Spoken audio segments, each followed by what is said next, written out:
Waves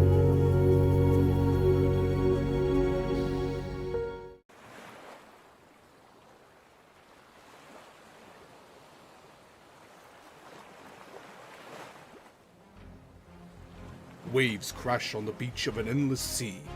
In them you hear a voice, a beckoning lure you have heard so many times before. It is the song of the horizon. She calls to you. She sings of endless wonders and untold horrors, of golden promises and dire warnings, and you know her song. It has always been there. Listen, can you hear it? The wind is in your favor, the tide is rising, the sea is yours for the taking, and your ship awaits. Fair winds and following seas, brave mariner. May fortune find you when the horizon calls.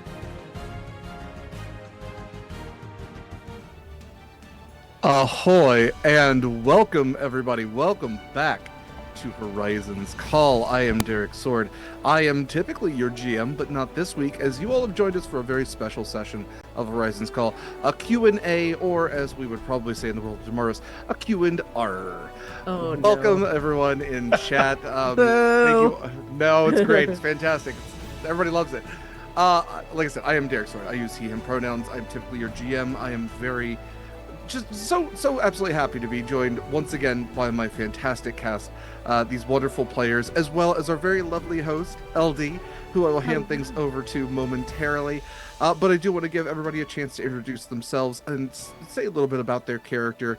We will be coming back next week for Season 4. This is just a little bit of fun before we do that. So also a very special thank you to all of you again for joining us, and for those of you who submitted questions. We're going to try to get to all of them. We have quite a few, which is a good problem to have. So let's go ahead and go around. Mare, you are first on my screen as always. So if you don't mind starting us out. Hello, I am Mare. I use they, she pronouns. You can find me on all applicable pieces of social media at Archmage of Dice. And I play your amazing Centaur, Soul Knife Rogue, Star Druid, Acacia, who uses she, her pronouns, who's not really going to be here to answer questions, but she's here in spirit. Here in spirit, just like the horse film that she's maybe based off of. Nope. Okay. We might find out, though. Yeah, asked and answered very quickly. Okay. Next up, Eva. Hi, hello. I'm Eva. I typically play your sea elf, alchemical artificer. I feel like one of those isn't the right word. And both of our pronouns are she, her. And I'm ready to answer some questions and be elusive and ADHD about some other questions. Okay. Fantastic. Will you also be fielding the questions for Little Jeffrey? I feel like you and I are going to tag team those. I feel like that's probably a fair assumption. Next up is Kaila. Hi, hello. My name is Kaila. I use she, her pronouns. And usually with real sessions, I play your... Oh god, here we go. Your Storm Sorceress, Siren Scarlet Shores. It's been a while. You did this to yourself. I did it to myself. It's been a while. Maybe, you know what, there might come a day where Scarlet gets reincarnated into like a snake person maybe. And so all of those S's just get really drawn out. And it's just Storm Sorceress, Scarlet Shores, Siren. Why did you Moffy. Valley Girl that? That's another question we might ask later. Next up, and last but not least, is Mikyl. Hi, fam. I'm Mikyl, he, him pronouns. I play Proximus, your Triton Shadow Sorcerer, Paladin of our homebrew Horizon's Call Oath. And if you ask the right questions, you might know where that came from. The Guardian of the Infinite Seas. Yeah! And I sound like Charlie for whatever reason from Always Sunny. Yeah, just whatever, yeah. That's a pretty good Charlie Day. That's actually, yeah. My first thought was Charlie Swan. That's a weird call. That was also my first thought. go-to, and I was like... See, and I we went with all Charlie get the poisoned by Unicorn Kaila. because I just rewatched that, which is a whole other fun. Anyway. We have every nerddom here today. All covered. Special thank you as always to Mikyl for the artwork that you can see on screen, that you see in our promos, for not only this game, for almost every game that lasts more than 2 sessions. He's doing more right now. We Yeah. might have new artwork in the future. I can't promise that. Michael's not going to promise it, but maybe. I don't know. Be good. Play your cards right. And I will hand it over to the very lovely LD, who is going to be our host for this session. So, LD, a little bit about yourself and maybe some background you have with Horizon Call. Yeah, of course. Hi, everybody. I am Lady Dame, or LD. Sometimes Jordan. Occasionally. But I am here a lot on Sword and Key. I am a TTRPG streamer and, one of the hosts of Monster Crush, among many other things. But notably, I also play Fia of the Rowan, which is who has been a guest here on Horizon's Call, and was so cool that I managed to convince everybody to let me do a spin-off with her, which we're going to be playing tomorrow because that's what we do. We have a little mini session with her on Sundays. And yeah, I'm really thrilled. When we were talking about when Horizon's Call broke for season 3, and we're taking their holiday breaks off and stuff, I thought, hey, wouldn't it be fun, since it's been 3 seasons, if we did a little Q&A to kind of catch up with their characters, to kind of check in on how everybody's doing, and sort of do a little moment of reflection before we start up on season 4. And it was really my way of convincing everybody to let me come and hang out. Also, I'm unemployed, so why not? Yeah. I've got a ton of questions, which I'm really excited about for everybody. The cast has seen the questions if they chose to. They didn't have to look at them, but, to make sure that they were prepared for what's coming. So I figured, you know what? I figured I'd start things off speaking of influences of characters and whether or not Acacia's based on the stallion, right? Exactly. What I would love to know are what are your biggest influences for your character, and for Derek, what are your biggest influences for the world of Damaris? Damaris is such a cool, it's a water world, islands everywhere. We've got pirates. I think it's such a fun world to play in as somebody who has had the honor of playing in it. So I want to know what influenced you, what media, we all pull stuff from media. What kind of stuff did you guys pull from? And I'm going to let Derek, why don't you start us off, and while I let the players kind of think about yeah, what absolutely. those were. I am also watching music here, as I'm going to change it over shortly, but I can say that Horizon's Call as a game was essentially just born from a conversation that Eva and I had. Eva and I were talking about way back before Sword and Key was even a channel, a game that we wanted to play on what was then what became Sword and Key, which was Eva's main streaming channel. And I kind of just asked Eva, I was like, what is a game you really want to play? And Eva's a big fan of the Odyssey. And so it was kind of born from this concept of playing a D&D or similar game around the Odyssey, going from island to island, having different things, monsters or puzzles or whatever to encounter on each island as the party journeys back towards home, from A to B, and all the weird shit that happens in between. And so with that in mind, we then reached out to some of our very lovely friends, some of whom I knew before, some of whom have become best friends since.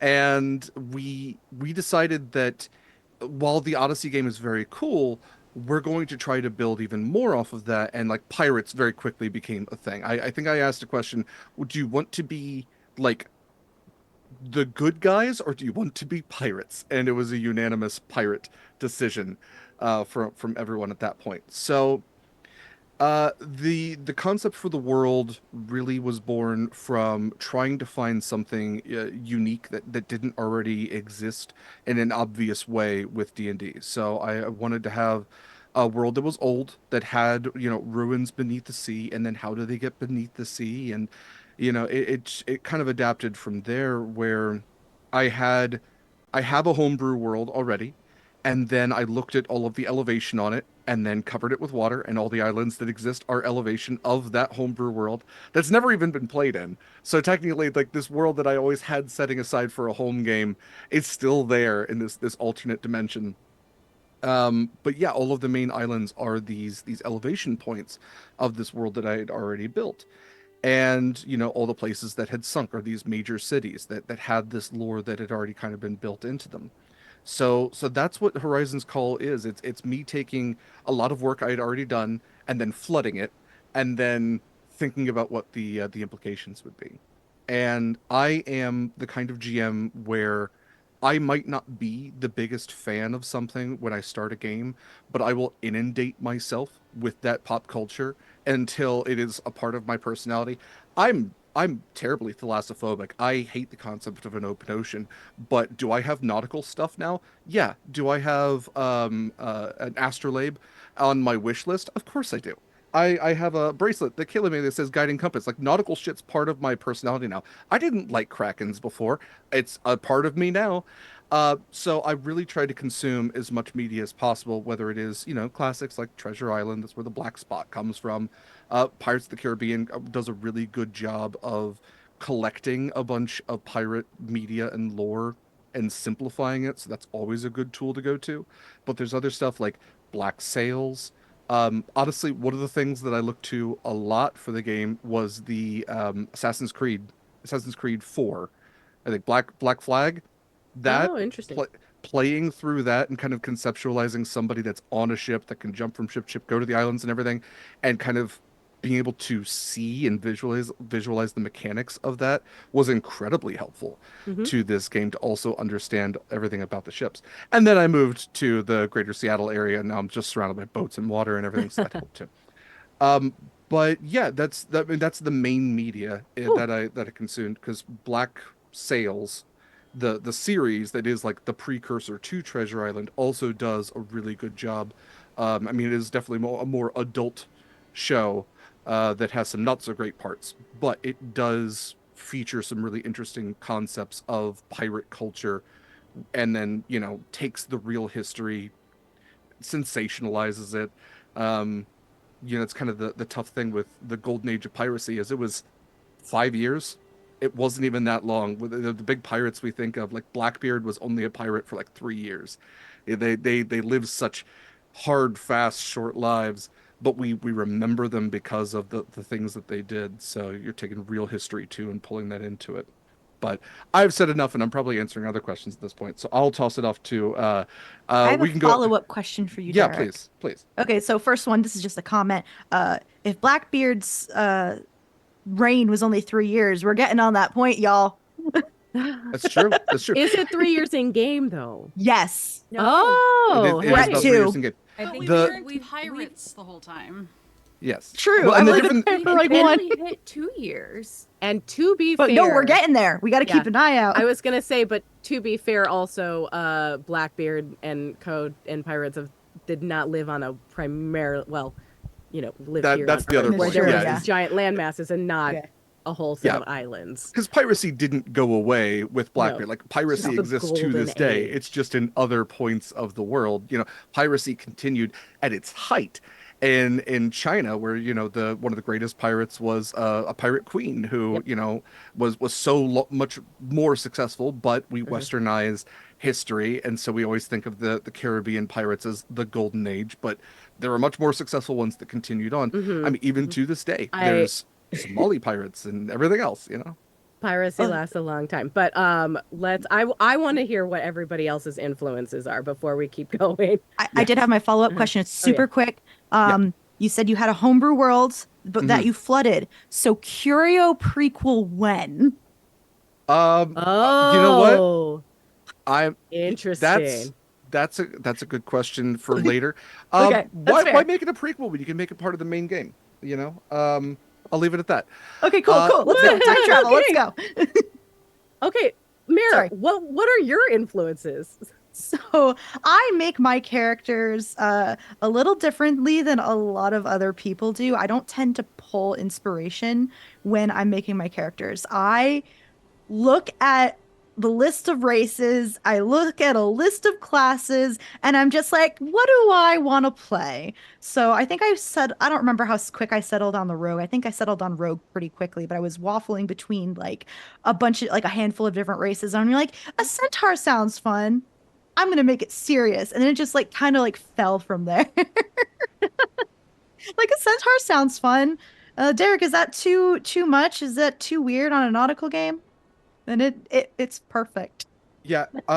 I would actually want to extend a very special thank you to Mare. For those of you who might have been watching since the very beginning, Mare was not an original part of the cast. Than, friend of the channel, was originally part of the cast, and unfortunately did have to step away along with his character Elios, who was a masked monk that had a really cool backstory. That it's always going to be, it's always going to be one of those shadows that we didn't get to fully explore that.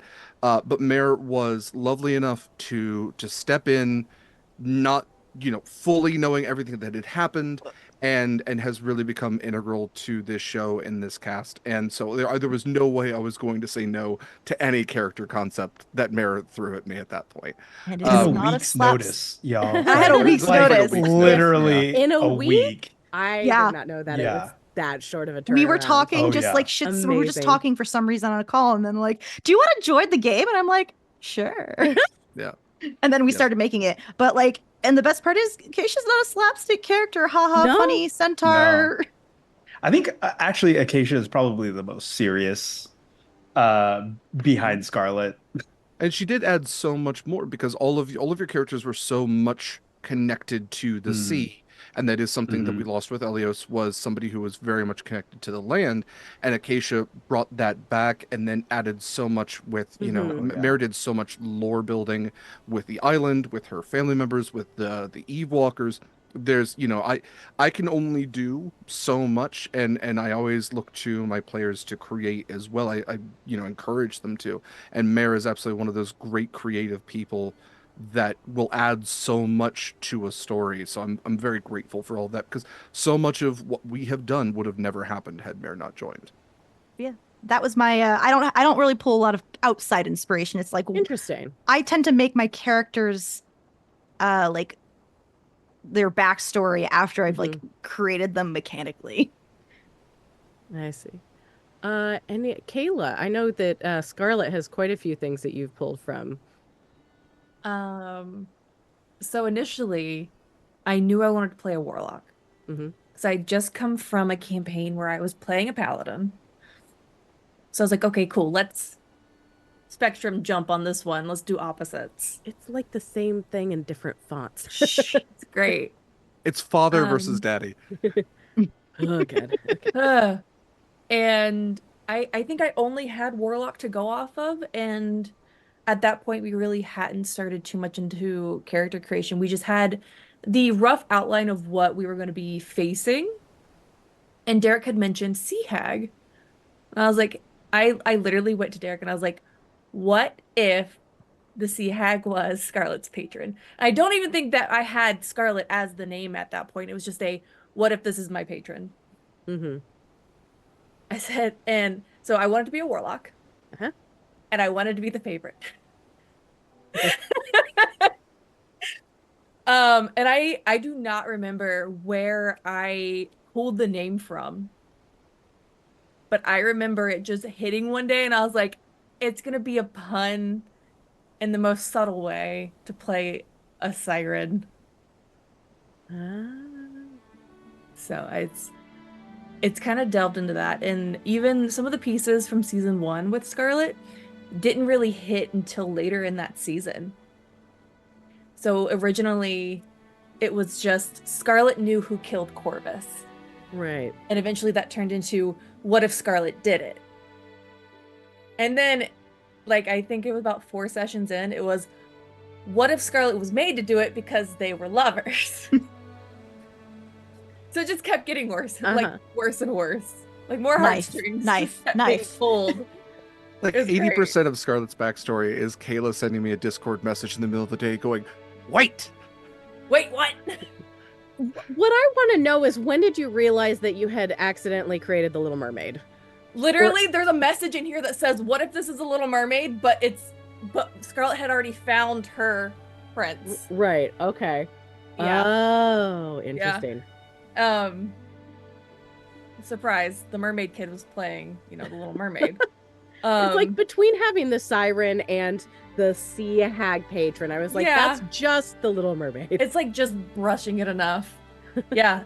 This also comes from the fact of, I literally say, what if I did this? And Derek's like, yes. Okay, can I have this? Yes. Can I do this? Yes. I don't think there's ever been an instance where I've taken an idea to Derek and he's just like, this is absurd. No. It's great. It's no fun to say no. It's More no fun to say yes. no. Eva? Well, okay. So originally, I pitched Derek a Loxodon Listen, sometimes I say no. barbarian. One time I said no. Speaking of saying no, Speaking And of, yeah.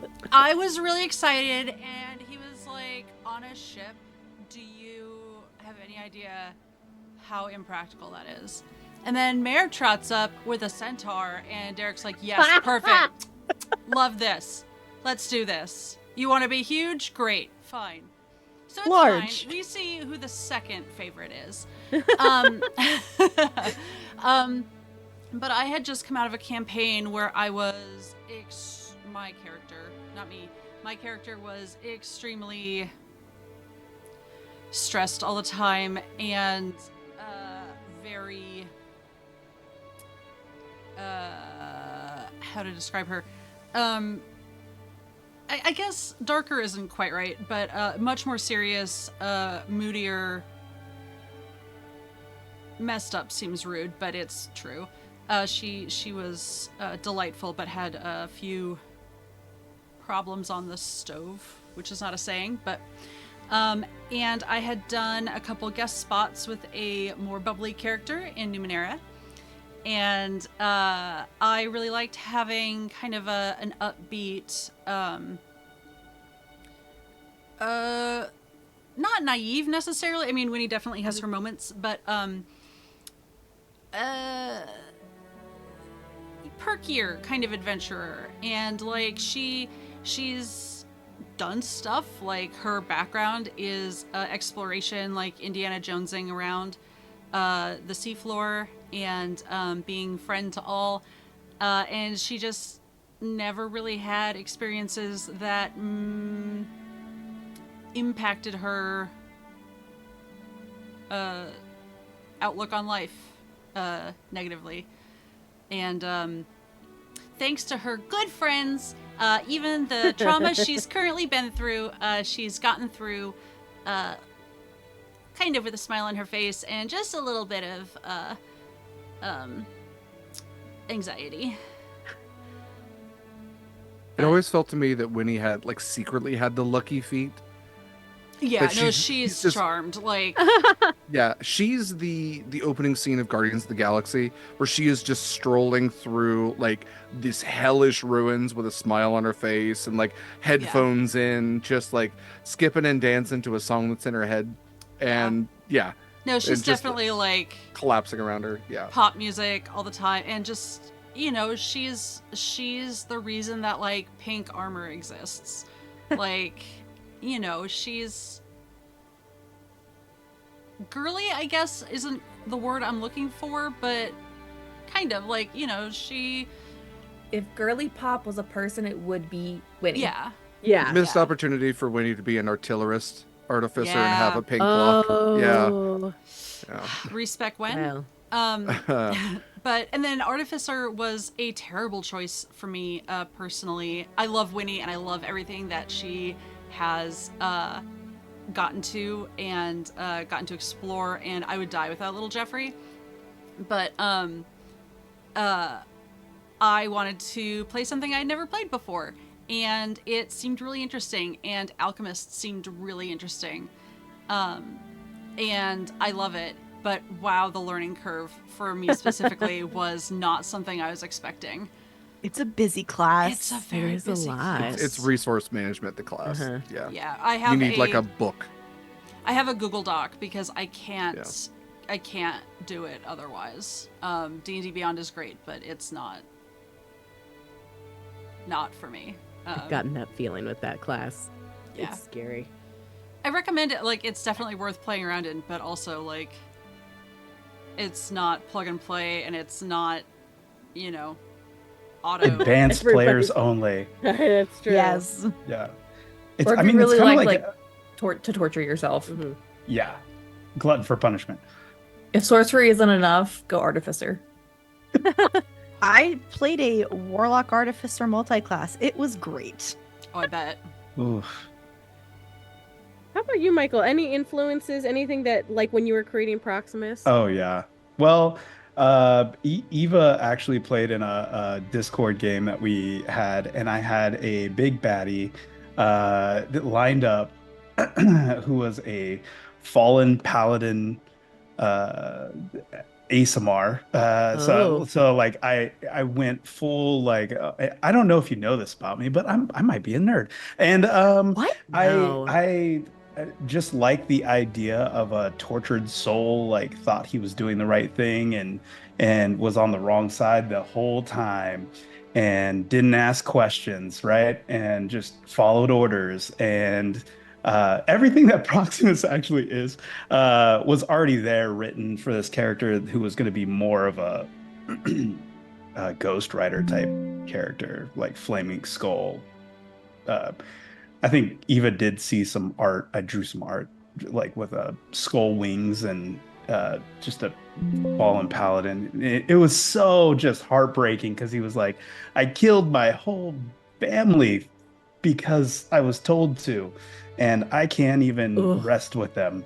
And so, yeah, and then the name Proximus Midnight was definitely from comic book. Like Proxima Midnight is a character, Thanos's child, and definitely but it fit so well, like the mid sea nights and then Sorry. I'm being a fine. proxy itself, like that, um, it set so many good.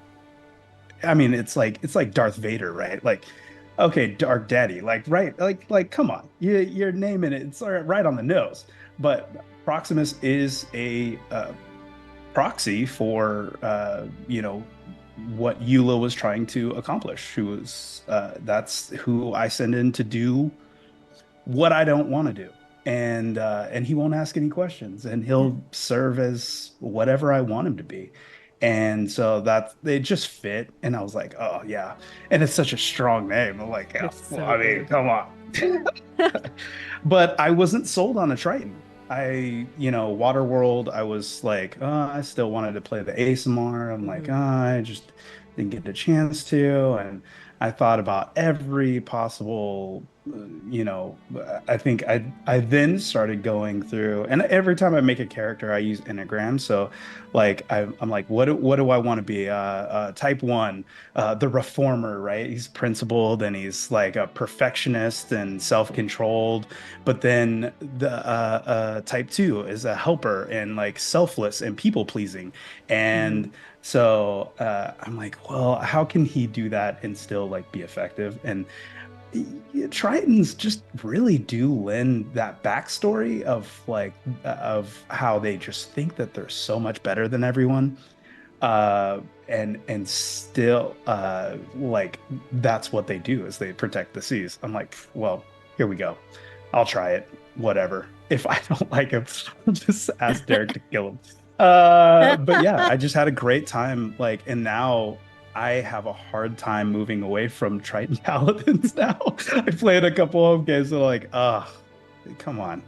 Yeah, Mitch, it's so funny That's to do the enneagram really for your characters because you get instant background and instant motivation, right? It's just right there. I mean, you could even roll die if you want to. You roll two d8. There you go. You got you got it right there. But yeah, it's just so fun. It was such a I wasn't sold on it. Eva had asked me like, "Hey, do you want to play in this game? We're gonna stream it. My friend Derek is gonna run it, and it's gonna be on my channel." And I'm like, "Yeah, of course, I'm in 100%." And I came off of Eva was in that game where I was just beating myself up because I was the DM and one of the players. It was a bad experience when it ended. It ended in a flame of not glory. But yeah, so I was like, I really want to play, but I just don't have anywhere to play. And she gave me an opportunity, and I just love this cast so much. And as Than was so great to be, in the same room with, and it was so much fun. And Thank you, Eva, for saying that. I was like, okay, Waterworld, we'll play with it and see what. And I just fell in love with Damaris. Like, I think the first time that Derek and I sat down for a session one. Am I talking too much? You can always say, push the button, wrap it up. How dare you answer your question? I know, right? But when we sat down for we did a session 0 1-on-1, and I was just like, when I left that, I remember my partner had said, what do you think? And I'm like, dude, I will go to the end of the world for this man. Like, Aww. I'm picking up my trident right now, and I'm going to war. Like, I was like, oh yeah, I'm totally in. So, yeah, I think with everyone, we just kind of fell in love with the world, and just, it's so much lore that we get to. I send Derek, and Derek, yes, sure. How do you want to do that? Like, however you want to do it, and then yeah. So it's a lot of trust and a lot of love, and I feel it in this space for sure. Sorry. No, don't apologize. I wanted to touch on something that Eva said about playing. I mean, there's a couple things that Eva said about playing Winnie, and like that you originally played a Luxodon, wanted to play Luxodon, and that you that you weren't, that you're not sure that you would. I just About the artificer. Really quick, I want to be clear that it was sort of a joke. Right. I absolutely would have had fun with it, but Derek was right to put some sort of realism. You know what? To be fair, I didn't say no. I just asked a question, and I think we both knew the answer to it. That implied. Yeah. I'm kind got to the point. I love Winnie with all of my heart. But my question is, this was actually, so this brings me to something that was asked anonymously on the forum. Knowing what you know now about your character's progress and your full storyline up to this point, is there anything that you would have gone back to change during your character creation? Not for Winnie, no. And as much fun as Artillerist would have been, I am a big fan with even the subclass. And there are definitely times when I was struggling with Artificer, but I am glad I pushed through it and wouldn't change that either. And backstory, like, I love Winnie's family. I love the friends that she had before meeting her new super good best crew friends. Because everyone's a best friend to Winnie, but like, Of course. yeah. But everyone here is family, which is different. Yeah, and Lord knows I wouldn't change little Jeffrey. So, yeah, that's a no for Winnie. Anybody else? I mean, no is a totally acceptable answer. I don't think I would. Like, initial character creation, I think I mean, I went in with it with literally having the idea of being everyone's least favorite character. But that was also the point. But no, I don't think I would change anything from initial character creation. Yeah, I think I'm in the same boat, especially since I had to come up with something really, really quick. But even with everything that has happened, I think I'm still happy with how she started, because the progress and the change is the progress and the change, and I'm happy with what's been going on. I would have. I was thinking about going, a different oath. I think would have fit better, because I started off with Oath of Vengeance because it's just fucking OP as shit. And then, but 5-6 sessions in, I think, I broke my oath, and then I got a whole bunch of things that I didn't. I mean, I even told Derek, like, you can take my powers away, like that's fine, like, like either way. He was just not where I saw the character going originally, and it was great. And I just wish I would have started off with maybe a different oath. Hmm. And I even thought about going cleric after breaking the oath, and just or fighter even, just but the dynamics and paladins are so fun. Smites are Paladins are cool, bro. Like they're so fun. I love paladins, as we all know. Love paladins. Yeah, there was a brief period in time where Michael and I had at least brought up the idea of, is Proximus going to become a villain? Are we going to... Michael's going to branch off, play somebody else. Proximus was walking a real dark path. And I think that, a reference that Michael maybe left off here, that I'm going to throw out, is Star Wars is a massive influence, I think, for Proximus. You can very clearly see signs of the Mandalorian in him. And I think he has a little Anakin Skywalker in him as well. Maybe a little Luke in there. But no, it's no secret. But yeah, no, there was at least a point in time where there was the conversation, is Proximus going to be a big bad, or is the party going to have to fight him at some point? And I love the arc that he's taken, and we've worked very hard to make him a character that Michael enjoys playing, continues to enjoy playing. I make it very clear to all my players that if you ever stop enjoying a character, we can rework them until you enjoy it, or if there's too far in, too broken to fix, absolutely foobar, we can scrap them, make it narratively fun or not, up to you, and we can bring in somebody new. We can write them out however you want to do this, because Derek did ask all the right questions to, because I was like, hey, I think he's too far gone. And he's like, well, do you think that his friends would bring him back? And that's exactly what happened. And with no influence at all in the game, it was just the connections that were built naturally in the campaign in season 3. I definitely wasn't gonna resell my soul to a new god. And then I was, yep, all right, redemption it is. So here we go. So yeah, it just I'm glad Derek said, hey, maybe we just see, that, because I would have kicked myself, because Proximus is such a great character now. I have so much fun playing him. I'm really so glad he amazing didn't. moments in that redemption. Yeah. You have blossomed. Proximus has blossomed. Absolutely. Everybody I had so has. much. Yeah. I think every character has grown so much. I mean, absolutely.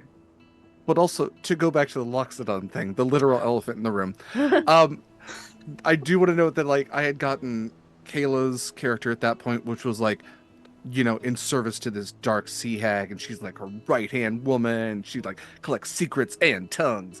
And then Proximus is like, oh, also in service to the dark sea hag, but I don't know it, so there's going to be a really hard twist. And then Than was like, I can't go in the water because I saw something that I shouldn't have seen, and it's really bad, and it's coming for me at all times. And then it was like, I'm going to be an elephant. And it's just, I visualized all of these super scarred characters, and then all of them jumping in the water only for this trunk to pop up, and she would just breathe there, and absolute Dumbo drop, Operation Dumbo drop. My So God. all I did was ask a question, and I'm very happy with what we got with Winnie. Winnie is a phenomenal character that also, I should note, got me a job because of how much my manager enjoyed Winnie's character. That's in this game. true. So I forgot about that. We don't talk about it, but I forgot about that. Yeah, there is some Winnie nepotism that I benefited from for a period Amazing. of my life. That's great. So I feel like I'm gonna be jumping around here in my list of questions, because I feel like I feel like what Michael and Derek were talking about leads into this question. These actually, I'm gonna pair them together. These questions came from Mitch, but I think it's really interesting. What has been your favorite moment of growth for your character, and what has been your favorite moment of growth for another player's character. Since we were kind of just to like kind of bump off of like Proximus's like descent into darkness and sort of coming back out of it. Like I know that having been watching, maybe not consistently from the beginning, but like I've seen the way that Winnie has grown, and definitely the big changes in Scarlet and even Acacia's growth throughout the series. I would love to know what your favorite moments are for yourself and what your favorite moments are for other people. I have one. And it is from the first visit to Umberlee's Eye. It was the drunken discussion between Scarlet and Acacia. About friendship. About friendship! The question actually, these two sets of questions actually came from Mitch, which was, what has been your favorite moment of growth for your character, and what has been your favorite moment of growth for another player's character? And we had started with Kaila, so Kaila, if you want to like go back, repeat your answer. Rewind, repeat. Rewind, yep, that'd be great. It was when the party went to Umberlee's Eye for the first time, when we were spending All God's Day there. I think that was it. It was in the middle of season 2. Yes. Yeah, It was after we left Soteria. Middle of season 2. Yeah. So well over a year ago at this point, like in real time. Wow. Not And in in- game time. Oh, no, not almost a year. Almost a year in game time. Wow. Yeah. It was when Acacia and Scarlet, it's happened at the same time, but saw it in different lights, I guess.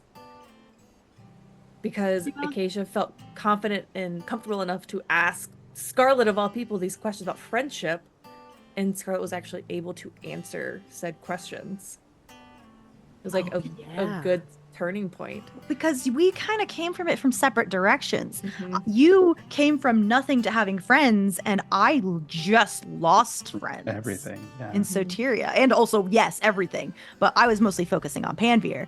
But yeah, I'd also lost everything at that point. Are friends worth it? Yes. I think you asked, when did I know it was worth it? Or something along those lines. Time to go watch it. Yes. Time to go back Right. and rewatch that one.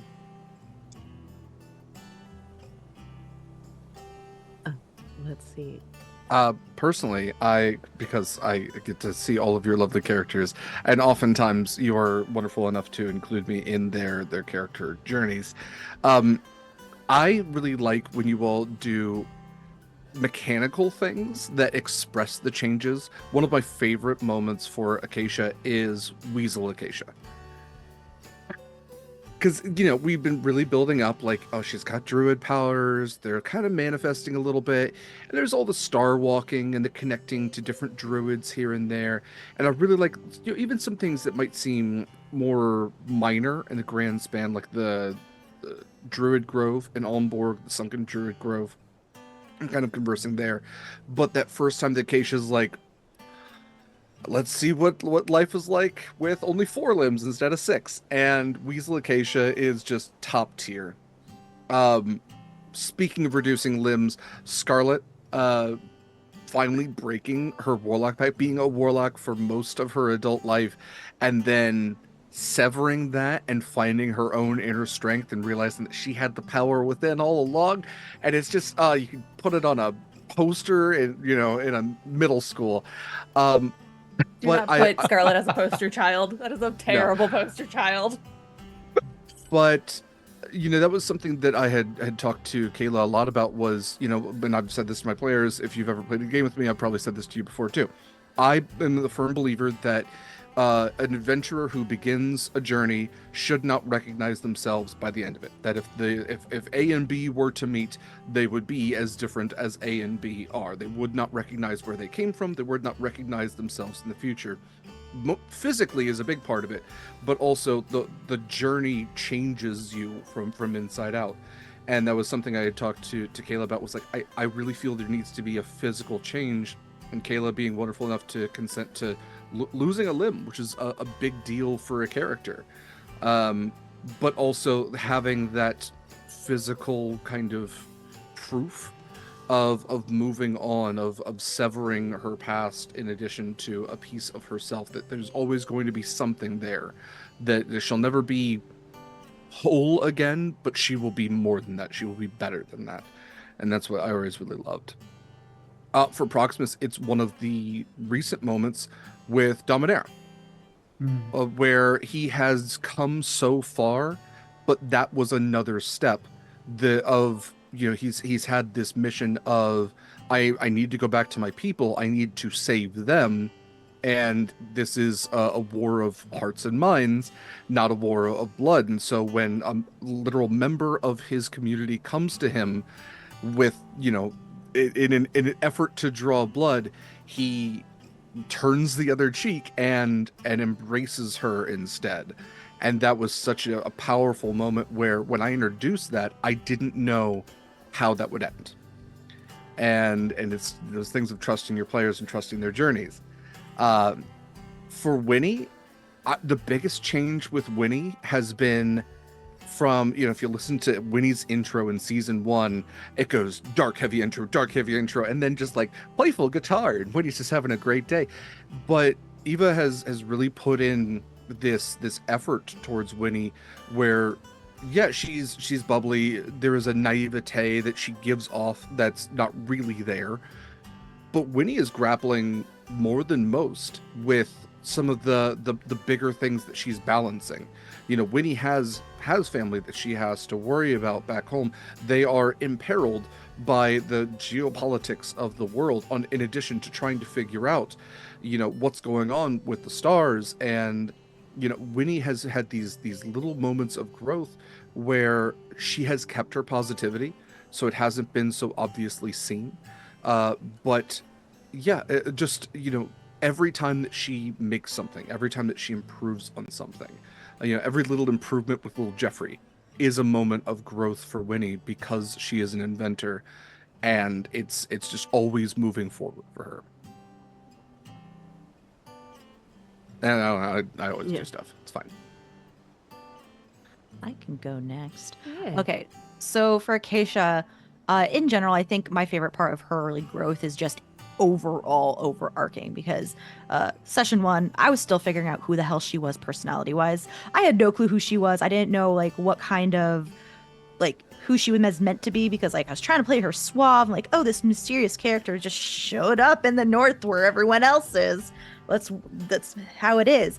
And it wasn't until season 2, after I've really figured out okay, we're heading home, how would she feel about this? And then I realized, and I do regret not playing into it in season 1, but she should have been angry season 1. She was dealing with all the shit from her dad is missing, her stuff was stolen and stuff like that. I should have been angry. But from where she went to being angry, to being fuck who, you were not friends, to now being more open and free, and knowing who she is making me happy. For other folks, Scarlet makes just also all of Scarlet's change. She's happy now. She smiles, and she's her own person, and she doesn't have to bow to anyone else except herself and the whims of Serona. So, I'm proud of Scarlet. Aww. We're all proud of Scarlet. Michael, how about you? Any personal moments of growth for Proximus? Any moments of growth that really stuck out to you for your other fellow players? Proximus is just all over the place. He's gone up and down and all around. And I really enjoyed his dedication. Actually, when he broke his oath and the dedication, because and then having that be the thing that kind of solidifies what I enjoy in another person's growth, is the fact that we all, the group kind of became a family at that time, because they threw me a Surface Day party, and then I was just gonna do the because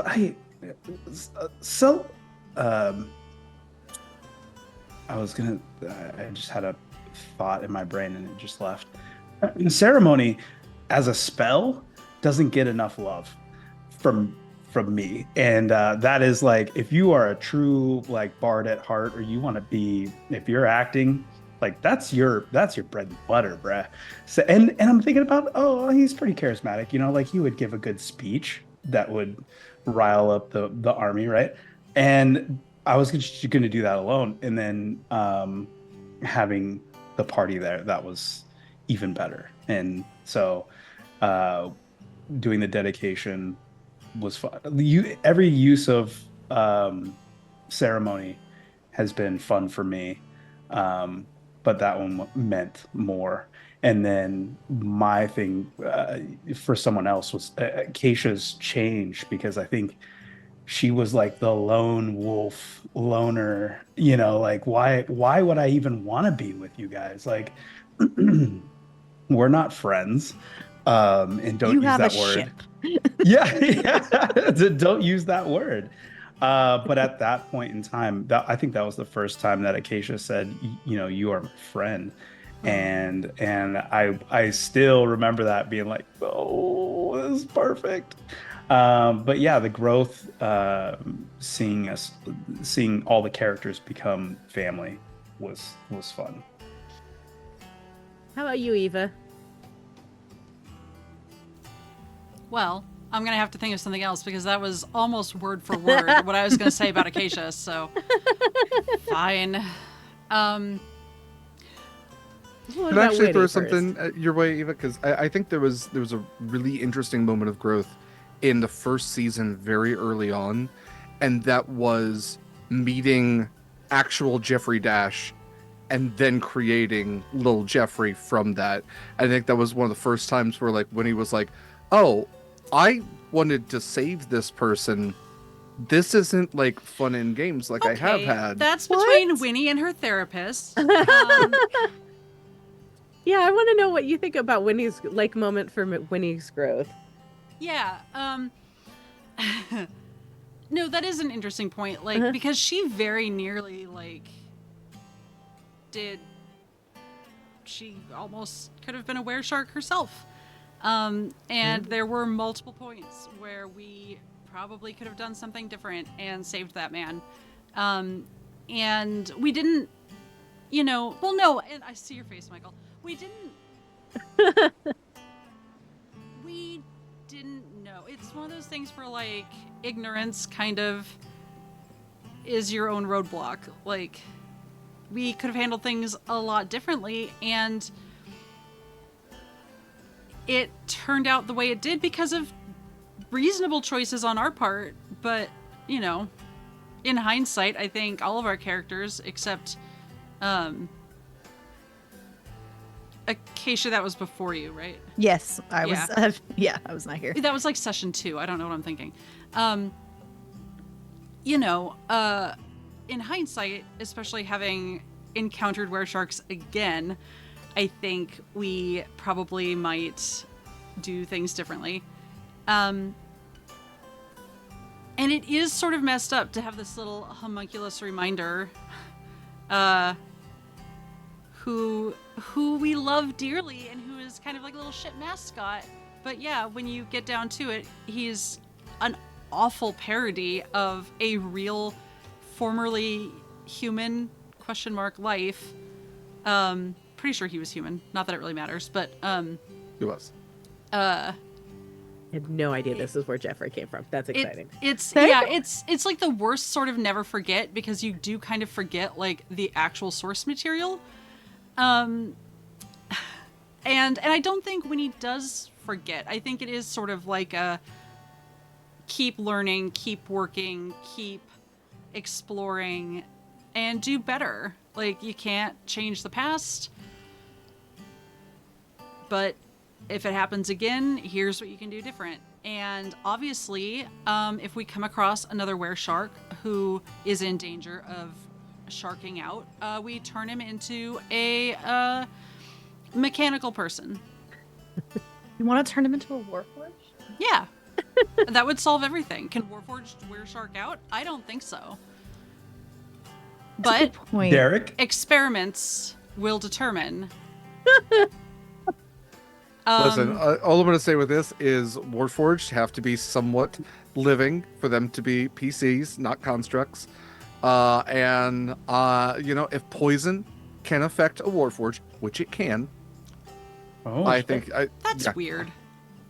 Right? Well, is it like tainted oil? Like, is that... I think at that point in time, they become Transformers, right? Beast Wars? Yeah, I mean, you might just get into Guyver territory at that point, for those of you who might remember that wonderful Mark Hamill movie, right? Michael's on board. Whoa! Warforged, at least in official Everon lore, like, their inner casing are, like, living, like, branches of wood that carry, fluids in the same way that, like, veins would, in the same way that, like, any type of body might. So, in that sense, poison can corrupt what is otherwise a somewhat living thing. Because otherwise, like, healing potions wouldn't work on them, right? I suppose. Yeah. Like, okay, Winnie already has, like, a laundry list of things to investigate. We're not going to add to that now. As a side note, one of my favorite areas of growth is Arson Greg as a throwaway, behind a door, nobody NPC into a local legend. Somehow just like our cultural recurring icon. Just a recurring mascot. Yeah. I love that. Gosh, he's so such Derek a cute... hates that we have a death grip on Arson Greg. He's So- just a You cute named him Arson half-orc running Greg. around burning stuff.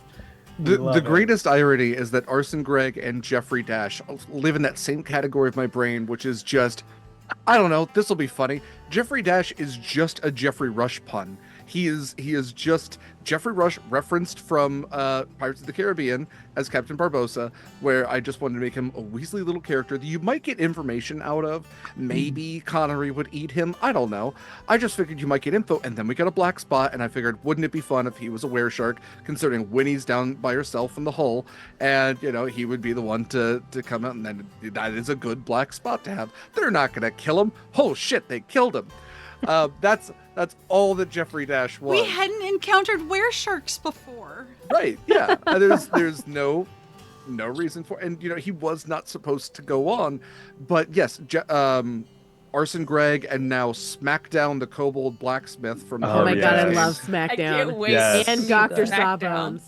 and Dr. Sawbones, Yeah. the skeleton doctor. Let this be a lesson in be careful what you add, because We have chances are we're gonna Yeah. hang on to it. No, Smack exactly. down the GMs out there, let this be a lesson. Just let your brain loose sometimes. Yeah. Just stop holding it back. Say whatever comes out.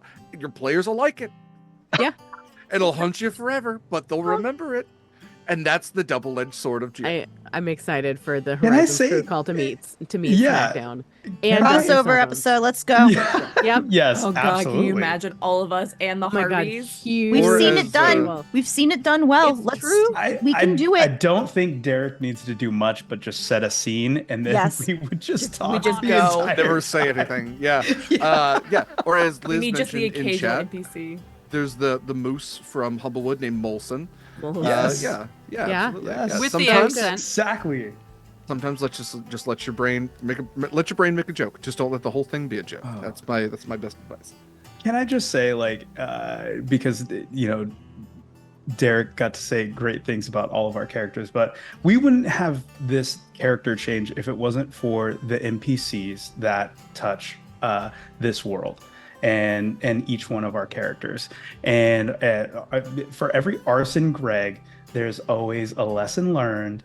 And Jeffrey Dash, though Proximus smited him into oblivion, Gone too soon. also learned from that, right? That we don't have to kill everything that harms our friends. That there are things that you can. Yeah. Oh, okay. Plus, we I- had done really well. And we Eva was a.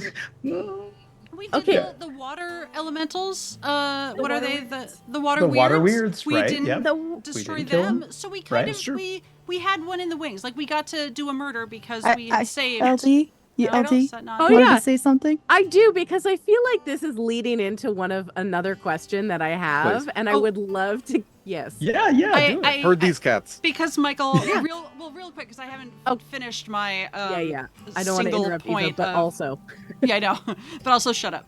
I have I love 40 you. questions, y'all, and we've gotten. We have a through lot of 4. questions. But real quick, so because Michael stole mine for Acacia, I think one of my favorite growth moments is actually with Proximus and Fiach, where Proximus Whoa. is sort of, I mean, yeah, okay, I know, like, you know, blush emoji, but also just kind of Proximus, who has been so good at learning the world and learning new things, and wow, that Nalos really don't prepare you for life on the surface, which, given what you're supposed to be doing, really sucks. But you know, I feel like Fiat was really him stepping out of his core group, because often Proximus just hangs out with us and the ship, and you know, I loved it, and of course Fiat is an amazing character, and all of our PC guest characters, you know, help all of us grow in our own ways, and are all divine. But is anyone as divine as Fiat? No. No. So, But yeah. shout out to all the prequel PCs, because I can't keep answering yeah. questions before I ask. Oh, sorry. No, I love you all. Please keep talking. But that I'm was totally- like I'm like, that. I oh, couldn't. Yeah, do that growth of Proximus without tying in Fiat. So that's it. I'm done.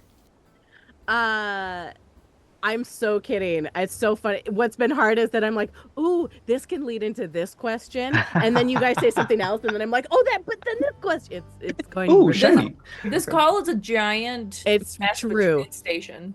what it's station? Train didn't hear. station. Oh, yep. Yep. There's a lot of connecting routes. Oh yeah. And but I do think, like, talking about Fiat and talking about Jeffrey Dash and bringing up like Arson Greg and SmackDown and Dr. Sawbones, and that, who I do have these questions. Who is your favorite NPC / which NPC character would you most like to see come back? You can also talk about prequel characters or guest characters that you want to see come back. Like, I want to expand it from NPCs, because we know there's so many great characters that have like come into the world of Damaris. I say as one of them, you know. But so, who are the ones that you want to see come back? Who is your favorite overall? Like, give me the lowdown. Like, just knock a couple questions off that list. There we go. I feel like for PC wise, I feel like I'm biased because Fiat was in my prequel, and I've already gotten you to come back once. Yeah. Like, I want more because I'm greedy, and I like the friendship that Anytime. I love the friendship that Fiat and Scarlet have. Like, it is very much, I don't know how to explain it, but they have a level understanding of what each other. It's family. Yeah, Yeah, usually. I love the fact that it was the comment of cousin, right? Because I mean, essentially in Legend, they would be bitter enemies, but really create the same effect, right? So like, yeah, here for it. Yeah, I'm biased. As far as NPC wise, my favorite NPC has always been Connery. Has always been. That has been a consistent throughout all of the seasons. From very first season, where Connery literally hated the planks that Scarlet walked upon, to them literally being captains together. Yeah. So it's been really cool. For NPC, I think one of my favorite NPCs is not because they're related to my backstory at all. It's not because of that. But Curio is like one of my favorite NPCs because there is so much wealth of knowledge and potential that is there from just on who he is. He's from before the deluge, and that is just so intriguing to me, and I want to know more. I'm honored to have him be Acacia's father, even though he's the most annoying, proud dad in the world. I just love Acacia's dads, just in general. Yeah. They're wonderful. They're perfect. As for PC, I also think there's a question. I don't know if this is part of this group of questions, but like who we would want to guest again. Sure, sure. Yeah, no, that's in there. This is the greedy one. I want Shadows Alafi Sevi to come back because I want Acacia and her to talk about the stars. Yeah. Also, Yes. it's Shadow. Yes. Also, Yes. Shadow. Shadow, I love you. Yes. For an NPC, I would love and I know we keep saying like, oh, this would be a great one shot, but I honestly want like a Dark Academia one shot with Rollin at the Imperium. Oh my god. Not the Imperium, but the Imperial Academy. yeah. Yeah. Because oh my gosh, and like I don't usually fan it, but like it's just such like Malfoy vibes. He's such a little shit, and I just love him. Yeah. And I need to see Raymundo again at some God. point. Yes. Who's yes. Raymundo? Gona's That was, character, Gona's in, character. in my one. Oh, Mhm. gotcha. Just a way too tall swashbuckling lizard folk that's like Perfect. way Yeah. too sexy for their own good, who also maybe had a fling with one of Acacia's dads. But it's also I don't know a anything captain about in those their kinds of own, characters. right? Yeah, they're of a smuggler, probably they're a the pirate best captain. named Yeah. ship, the Wave Walker. Yeah. Yeah. Like, come on. No, like, and like I said, all of our guests have been amazing, and I would love to see everyone like do other things and be elsewhere. But just also, it's weird to say like, you know, I just lost his name, Mikyl. Your skeevy little shyster. It doesn't wear underwear. Yeah. Yeah. That's what I was. Who That I was my adore. answer. Yeah. So I got to play in 3 of the 4 prequels. What? All the different Act like characters too. all different characters. It was great. I really enjoyed. Which one didn't you play in, Winnie's? Winnie's, yeah, because it was a. I played in Winnie's, but I played as Scarlet. Yeah. Oh, it was so good too, and I was like, oh, I'm so sad that I missed that one. But yeah, just having the opportunity to play so many PCs and in the backstories of.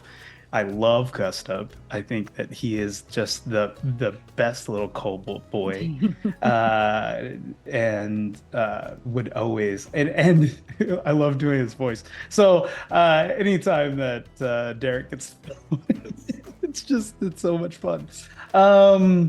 Yeah, I think what was the Goliath chieftain Your dad? Thorsden. Thorbendir or something like Yeah, that. yeah. Oh, that was a good.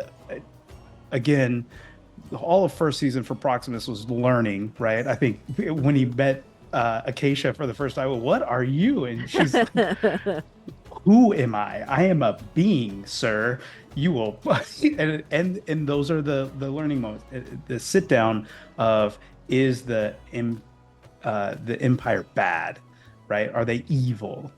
And he's like, well, there's good people on both sides. You gotta kind of that another time that Derek gets to just be a philosopher in game with his NPCs, and the PCs get to learn something. So I love that. Yeah, I also would love for Gustav to just come back and. I had to go find it. Come on, freaking copy, please. I had to go find it, but peak Gustip link of the clip in chat. Just the title, just a warning, I'm not wearing underwear. Yeah, he was.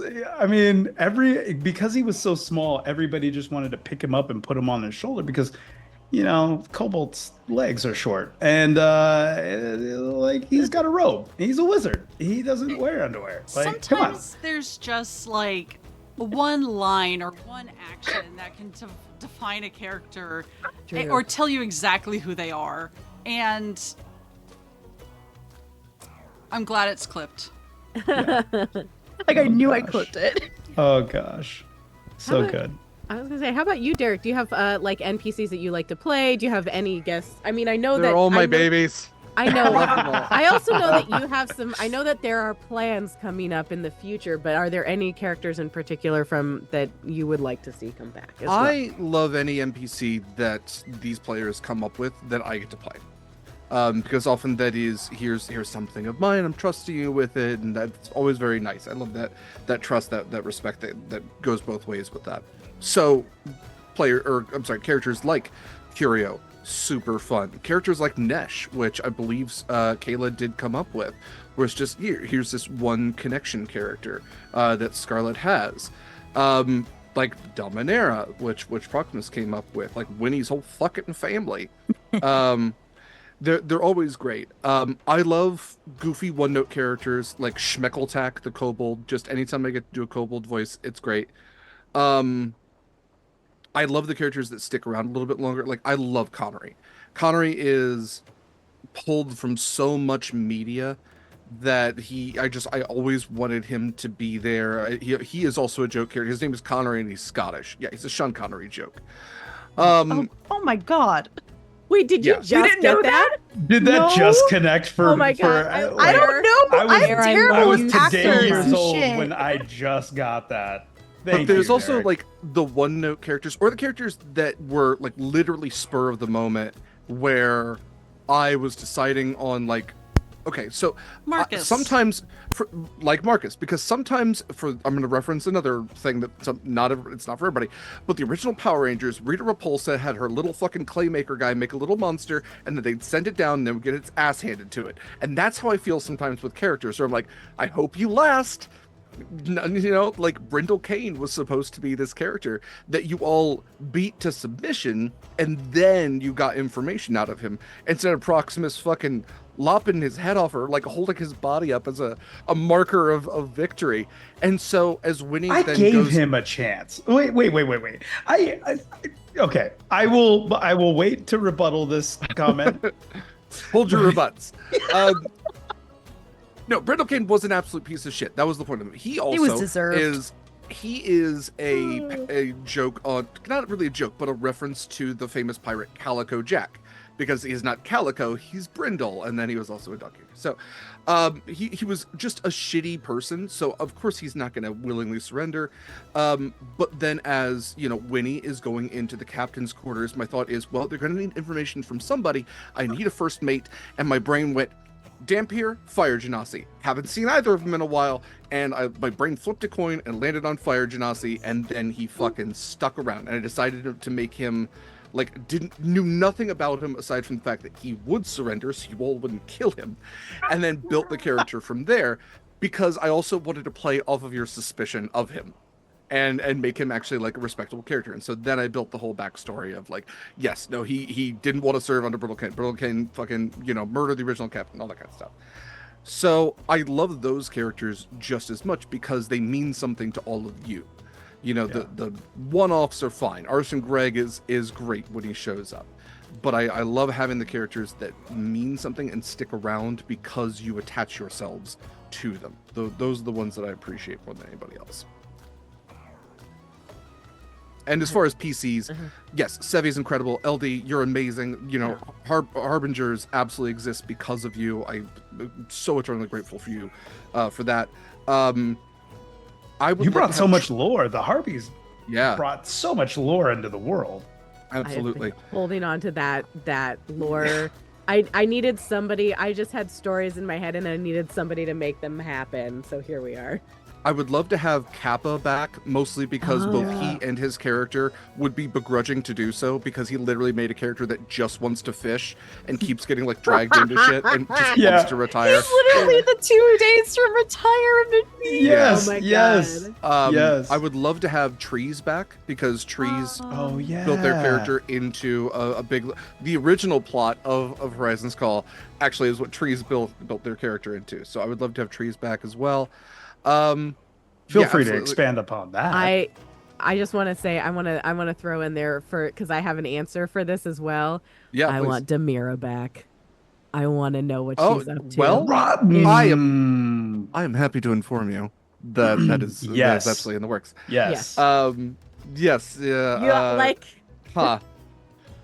No more about that. Yes, yeah, so and- so the original, if you all had gone like, oh, we want to be good guys into Mars, the plot was going to be that you were all part of an order called the Light Keepers, which basically occupy and work out of lighthouses because they're fucking everywhere, and then they go and fight evil in the world. And we kind of have a whole campaign built around singling out, and you all kind of are doing that anyway, but you all can pirate along the way. So there's, like I said, it's chaotic two doors neutral, that lead this to the same party room. is. Yeah. We Yeah. are the baddies. It's fine. You're not the baddies. You're just Not anymore. no. You're morally gray more often than not. But no, I love all of my NPCs if they can stick around. And some of them I bring back without you knowing, and Hell some yeah. of them I reference without you knowing. Some of them I will just make a comment as you're walking through town, and if you pick it up, great. If not, it's for me. I often make Easter eggs just for me. Penny. Yeah, Oh, Penny was Penny. Gustip was Oh, referenced Penny, when you yeah. all went back to. Yep. He was Yeah. in the rafters. Yep. Sleep. Absolutely. Yeah, Nesh might be referenced here again soon. Yeah. Okay, so here's the thing. Now that since Marcus Ashe got brought up, and also we've talked a little bit about Proximus and Fia. This was a question from an anonymous person, and I think it's an interesting one, and especially for those of you who play TTRPGs out there, I think it's a really important question: is how does the table manage and handle the romantic relationships that have seemed to develop in season 3, but between both NPCs and PCs? Can I start? Yeah. It's a lot of conversation beforehand. Yeah. I think that's the biggest thing. Consent and like, hey, what do you want to do with this? Is always the start of the conversation. Mm-hmm. Also, all of us just want to fall in love with Derek, so that's really what ends up happening. It's like, true. Derek, can I have a PC to fall in love with you with? Okay, but yeah, so that was, I think, at one point in time, Proximus and Scarlet were gonna fight over Marcus because I was like, ooh, hey, he's pretty, and fire and water, like, come on. I Right? remember So- the exact conversation you're referencing. So yeah, and then she scooped him up real quick. Yeah, I love that also both of your approaches be as mean as possible to this person right up at the start. okay, to be fair, I learned Marcus from wasn't very watching nice you, to Scarlet. either. Can I Yeah. piggyback Yeah. off of? Oh, sorry. Go ahead. Yeah, no, go ahead. Fine.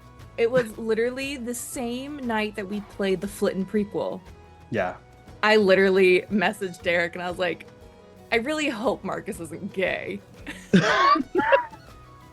And then with being at a table, like, yes, of course, it is a player and whomever else, whether it's like your NPC or a PC, it doesn't just matter between the consent of the two players, it matters between the consent of the entire Yeah. table. Hmm. If at any time the table Yeah. would say, hey, no, this is not for me, like, I didn't want to play a pirate Right. love story game, like, that's fine. And it would have been bookshelved. It would have been shelved. But I also went in when I brought this to the table as a what if sort of deal. It was Mhm. I'm not going to make this Scarlet's entire personality. It's Right. not going to be at the forefront. It is very much an underlying sort of deal. So it's provided some really neat storylines, that's for sure. Yeah. And it also comes at the Like, I know some people get weird with like romancing your DM. Derek and I are best friends. We share a whole ass brain cell. It's literally fine. Like, it's been great. So I can literally take ideas and I'm like, Mhm. can I do this? And Derek's like, yeah, that's fine. Kayla and Michael have already mentioned it a little bit. I think I'm the only character that has not had any romantic inclinations to anyone, which is fine. But yeah, you both already mentioned it, but just and especially since I do have like some hard lines depending on the story and system that we're using. But keeping it in mind, whether it has been explicitly stated or not, that this is not a romance TTRPG. Right. This is pirates and oceanic world and horrors beneath the sea, and that's genre one. Mhm. Yeah, absolutely. We use safety tools. I don't think that should be a surprise. If that is, surprise. We use safety tools. Part of our consent checklist does involve, Mhm. there's 4 categories that you can hit for any given thing, and then that is, that you're totally okay with it, you're a little iffy with it, or you don't want it at all, or you'd rather not for your character specifically, but are otherwise fine with it. And that goes for, romance. It also goes for intercourse, between PCs, between NPCs. Well, there's obviously, terms of use that we hear on Twitch. We fade to black if we're going to do anything, but also like it's specifically said that, hey, you don't like hand holding or like kissing, or the public displays of affection. A PDA might not be something that you are comfortable with at the table, so that's always something that's taken into account. So yes, consent is sexy. Consent is one of the most important things. If I am going to have romance with any of these characters, have an NPC that is going to be something that we have a lot of back chat about, and we really try to flesh out. That's one of the few things that's maybe a little more planned. That it has moments that are surprises. There are certain times like Marcus saying "I love you." No expectation for Scarlett to say it, and even better that she didn't, and then fucking goes missing. Oh, it's incredible. But there are also things of comfort where Eva can come to me because we live together and say, hey, can you play my girlfriend, and also like here are all the details about her. Fantastic. Hand me a book, I'll read it and play her. Marcus was one of those where I did not mean to make. I gave him the sexiest quality, which is that he's good with animals, and I should have known better. But yeah, Proximus, actually having the PC interest was also something where I always encourage my players, talk, especially if you are new to this person, because I have played those games as well, where, we knew each other, but you have to build that trust, you have to have that communication there, because that's absolutely key, because you don't want to overstep a bound, because it still is somebody's emotions. There still is character bleed. Even if you do decompression at the end, that's still something to bear in mind. And much to Mara's point, Mara's introduced NPCs in the past where when I first saw them, I read, oh, is there, some sort of history here, like with the centaur Bass, and Mara was very quick to say, nope, not something between them. We Totally kissed fine. once, and we're They like, kissed once. ew. Yeah, they kissed once and it was weird. And that's It was I like love cardboard. that. What is going on? Yeah. love that lore though, because Like, that's so Yeah. so good. real. There's So no real. way to drop it in game, but like Yeah. when they were both teens, they like did a little kiss. Like, oh, Yeah. okay, no, we don't actually like each other like that. yeah. And that That's is so something that's relatable. important. Uh-huh. Yeah. Yeah. So I'm glad that I asked, because if I had assumed and Right. had Bass like reach in and brush like hair over her ear or something, and Right. Mara would have been like, I don't know, please fucking don't. That's that's because I did not have that communication ahead of time. So I yeah, remember when that Kayla- DM. That quick Yeah. zoom. Mind link uppercut. Yeah. Just yeah, it's Hadouken. just to know in the moment, because sometimes even in the moment, take that second and message. It's important Right. stuff. Yeah. And LD and had an Yeah. NPC romance very recently. Yep. LD and I are close enough that and Fia has established the way that she approaches romance, and also actively did flirting in the scene. Oh yeah. That is something that's I don't necessarily need to be like, hey, like 1 and 1 equals 2, right? Right. Like yeah. I can move a little bit forward and maybe make the first move. I've very much established Fia as a very flirtatious character, and I was So- gonna say, yeah, I always feel leave like that door. when you joined for like the first guest spot, you were like, "Hey, this is kind of how she is. Like, are we cool Right. with that?" Mhm. And so Yeah. we knew ahead of time, and it was a conversation. It wasn't just a barging in on. Yeah.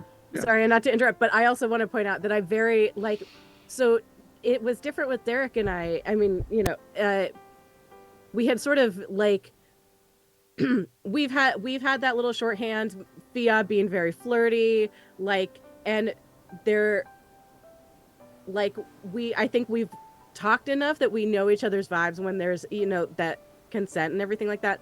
But for instance, with Mikyl, I hadn't played that much with Mikyl outside of the prequel, and I had this idea when Fia came on to guest. I was like, I think personally, I had this idea of I think Fia would be interested in Proximus, and so I had messaged Mikyl ages before I actually came on to be like, hey, would you be okay with this if this is something, and that way we could both kind of play it together, and it was such a fun thing. But like I had established, I knew ahead of time that I'm like, and that way that was like something that was an arc that I was interested in playing, and so I made sure that Mikyl was on board. Yeah.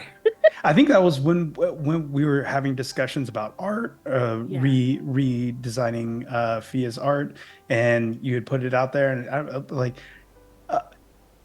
Proximus is always like trying to learn, right? So it only made sense of like this being that came out of the heavens and being a flyer, and then all the flirting at the table, like you want to riddle me this, like Faded Black.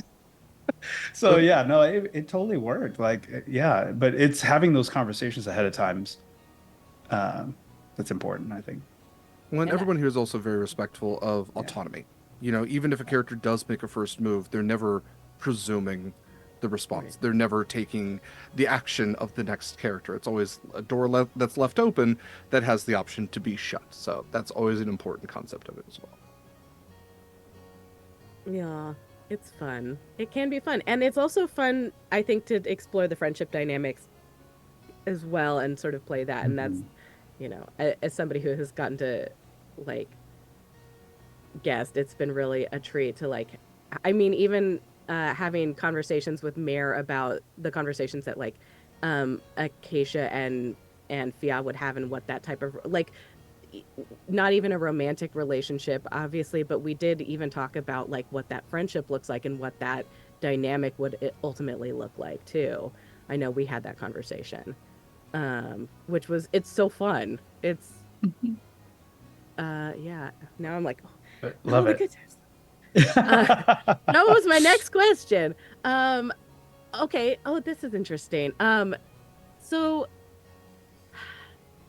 it's hard to spin off from the romance question. Oh, although now that we've talked about guests and NPCs and things like that, I know this has come up quite a few times and come up in chat already as well.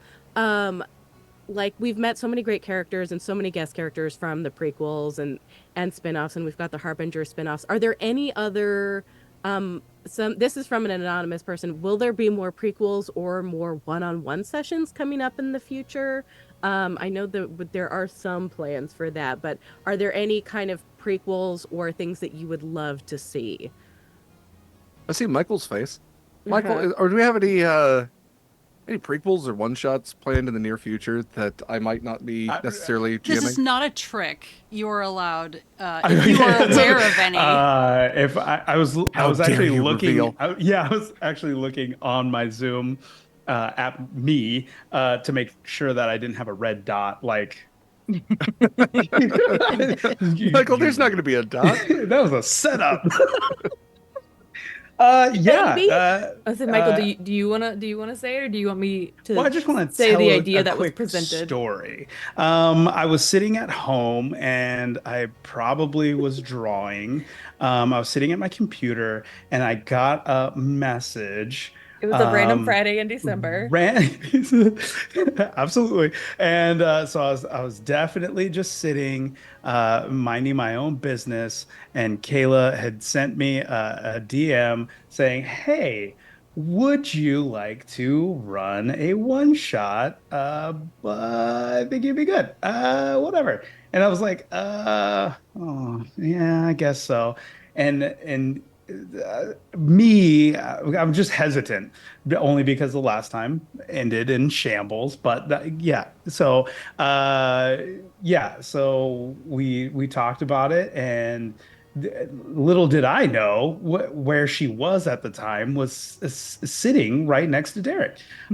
So like, okay, and so it was a Bloodhound prequel is coming. It's in the works. I'm doing art for it right You now. are. So I'm all the maps will be drawn. I'm drawing all the maps and some scene character art, villain art, the dot. So whenever that's, yeah.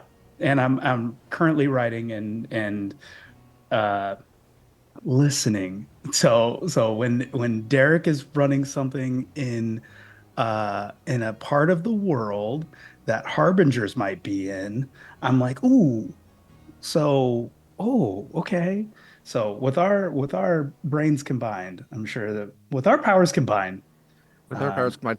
yeah. And so concludes my master plan to have all of my main cast GM on this channel. So So I got the final yes, holdout. that's the one. The I'm the, the the last final one. stone. Oh my gosh. Oh yeah. But I can't wait. I have a good little story in mind. And I think I need a commitment for 4 hours. You Sold. got it. Yeah. Good? Okay. Even Okay. if we have to start earlier. Okay. Solid. Yeah, Check. this is again what happens when people don't tell me no. Because I took the Yeah. prequel idea to Derek and I was like, what if we did a Bloodhound prequel? Because this whole ship is full of people that we just acquired. Yeah. Like it's Yeah. Such good some of the characters crew I and Scarlet built lore. out, but Yeah. the officers were pretty much the same. Yeah. You inherited the officers, so they've got stories. Yeah. It's really cool. Which fun fact about a lot of NPCs, because we've kind of been talking about them. If you were a member of the Sword and Key Discord server, you have access to this as well. It's on the game chat or game resources, I think.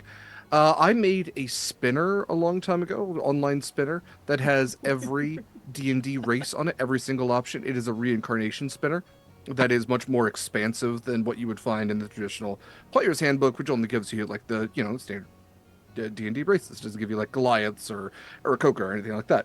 I was like, that's kind of bullshit. Let's so at first I made like a chart and then realized that it didn't even out to a number that I could like, even if I broke it down, it was like, okay, you're an Asimar, and then you roll a D4 to figure out what type of Asimar.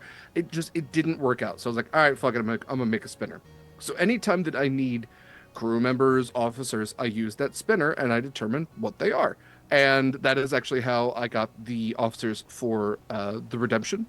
Originally the Innocents. That's how I got the officers for the Halcyon. That's how I got the officers for the Bloodhound. Now Crossless Mercy. So that's more often that's why. Literally, her brain just left my, or her name just left my brain. The captain of the Innocents. No, Callisto. Oh, Callisto. Callisto Everhart. Yeah. That's why she was a revenant, is because I rolled and she was a revenant, and that built the story from there. Connery was, I really hoped he was going to be a big boy, and he got Leonin for that. So Yeah. that's why that so stuff good. is on there. Yeah. But And diverse, like it's such a Yeah. diverse world. Mm-hmm. Because I love it it. makes sense for pirates not to be all people. I mean, Yeah. that's even when you look at D&D stats, like, oh, the world's mostly humans. Fuck that. Right. It's boring. We but live in as that far as- world. Yeah, as far as prequels go, I don't have any, like, actually set in stone planned. Like I said, if I could get trees back, we might actually do a a Lightkeeper game, maybe. There's a great idea to have the Rollin Dark Academia game. I don't. I would mean, like we to have run the a game.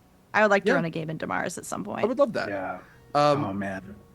I don't have anything for like any other characters. We might do more Harbingers. I love the characters we have for Harbingers. Um, Cool. They are Crossover, very cool. Crossover. They are so cool.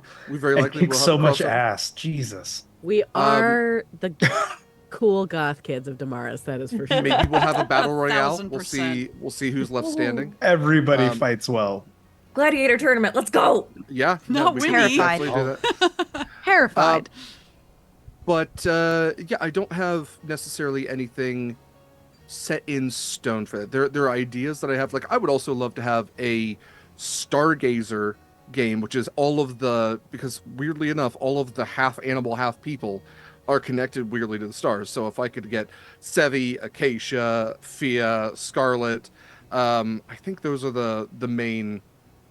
Maybe I'll throw Buck in Yeah. there just for fun, but Buck. that's also Oh. an idea that kind of crossed my mind at one point. But yes, it's a world that's so vast that you can always have something to do in it. So yes, there are many more games that will be played in this. Arson Greg prequel.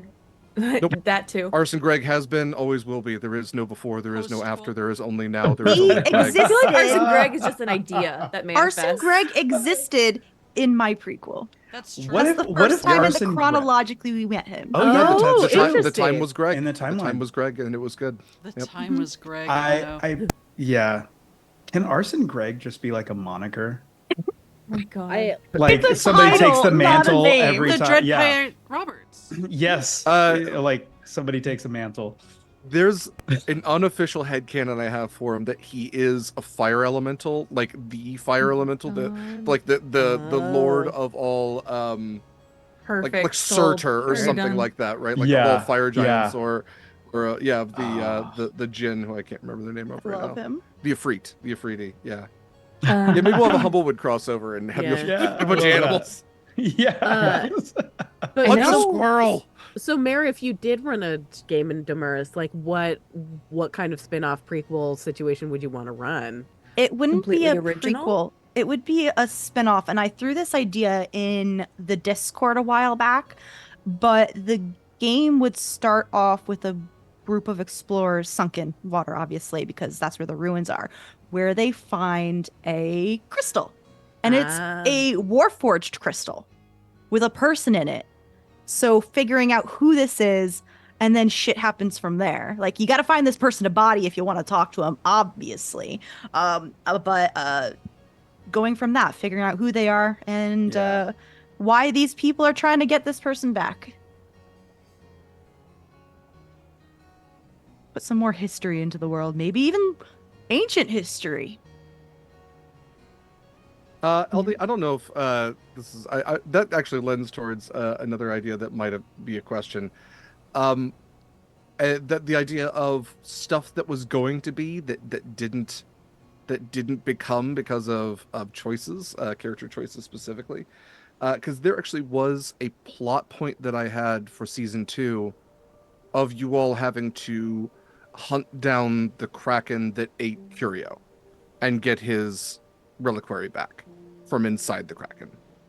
Derek asked me if it would be okay to lose Curio, and I'm like, I don't want him to be gone. So we settled for just the body. Yeah. Right. Oh And again, yeah. player consent. Yeah. Because Yeah. that was an idea that I had that, it doesn't Oh. hurt anything. We still had some cool stuff, but there was going to be this whole thing of you like tracking this Kraken only to find it like dead by some mysterious cause, like beached, and then you have to go into it. It's going to be a Halloween episode of all the things, like the creatures, the Dungeon that crawl have style. dungeon crawl through the innards of a Kraken Yeah. with all of the like parasites, the giant parasites that live inside of it. So yeah, we missed that, but maybe I'll throw Again, that somewhere. imagine well. the smells. We got Almberg instead, and I'm okay with that. Well, I burned down Soteria, so that's yeah. There you go. Yeah, Perfect. Derek, Yeah. you burned down That is Soteria. true. Burned down Cora. Yeah. The wilds in the center are okay for now, though. That's true. For now.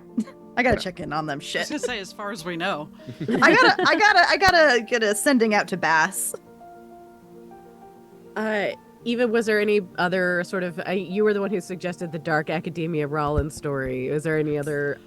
I think I'm sticking with that one. It's Although, such a- like, I love me some Dark Academia. you know,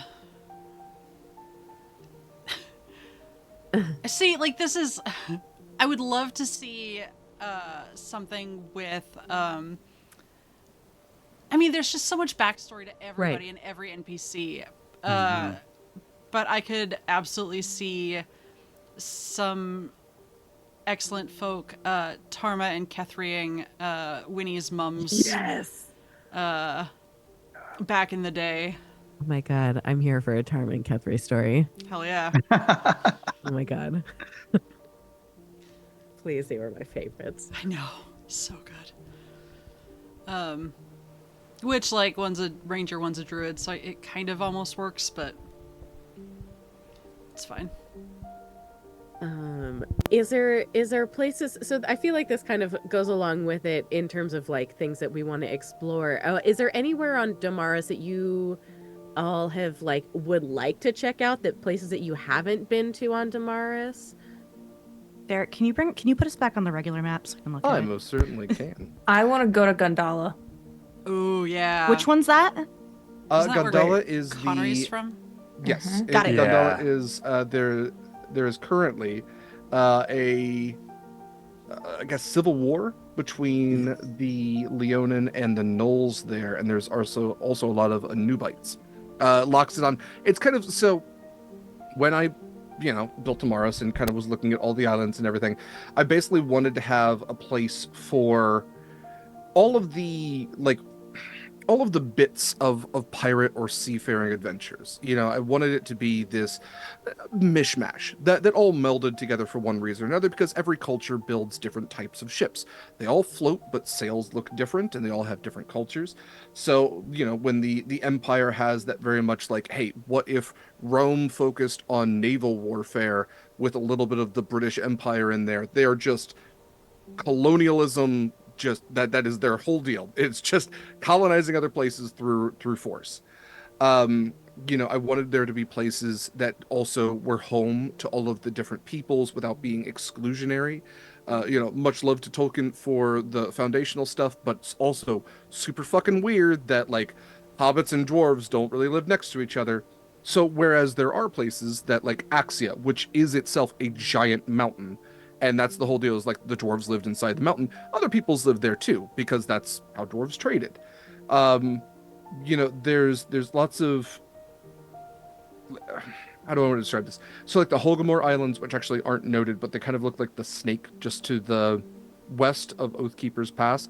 That's like Vikings. That's their whole deal. It basically was where Cavalon, which is my Arthurian contemporary, all flooded, and then the Vikings took over.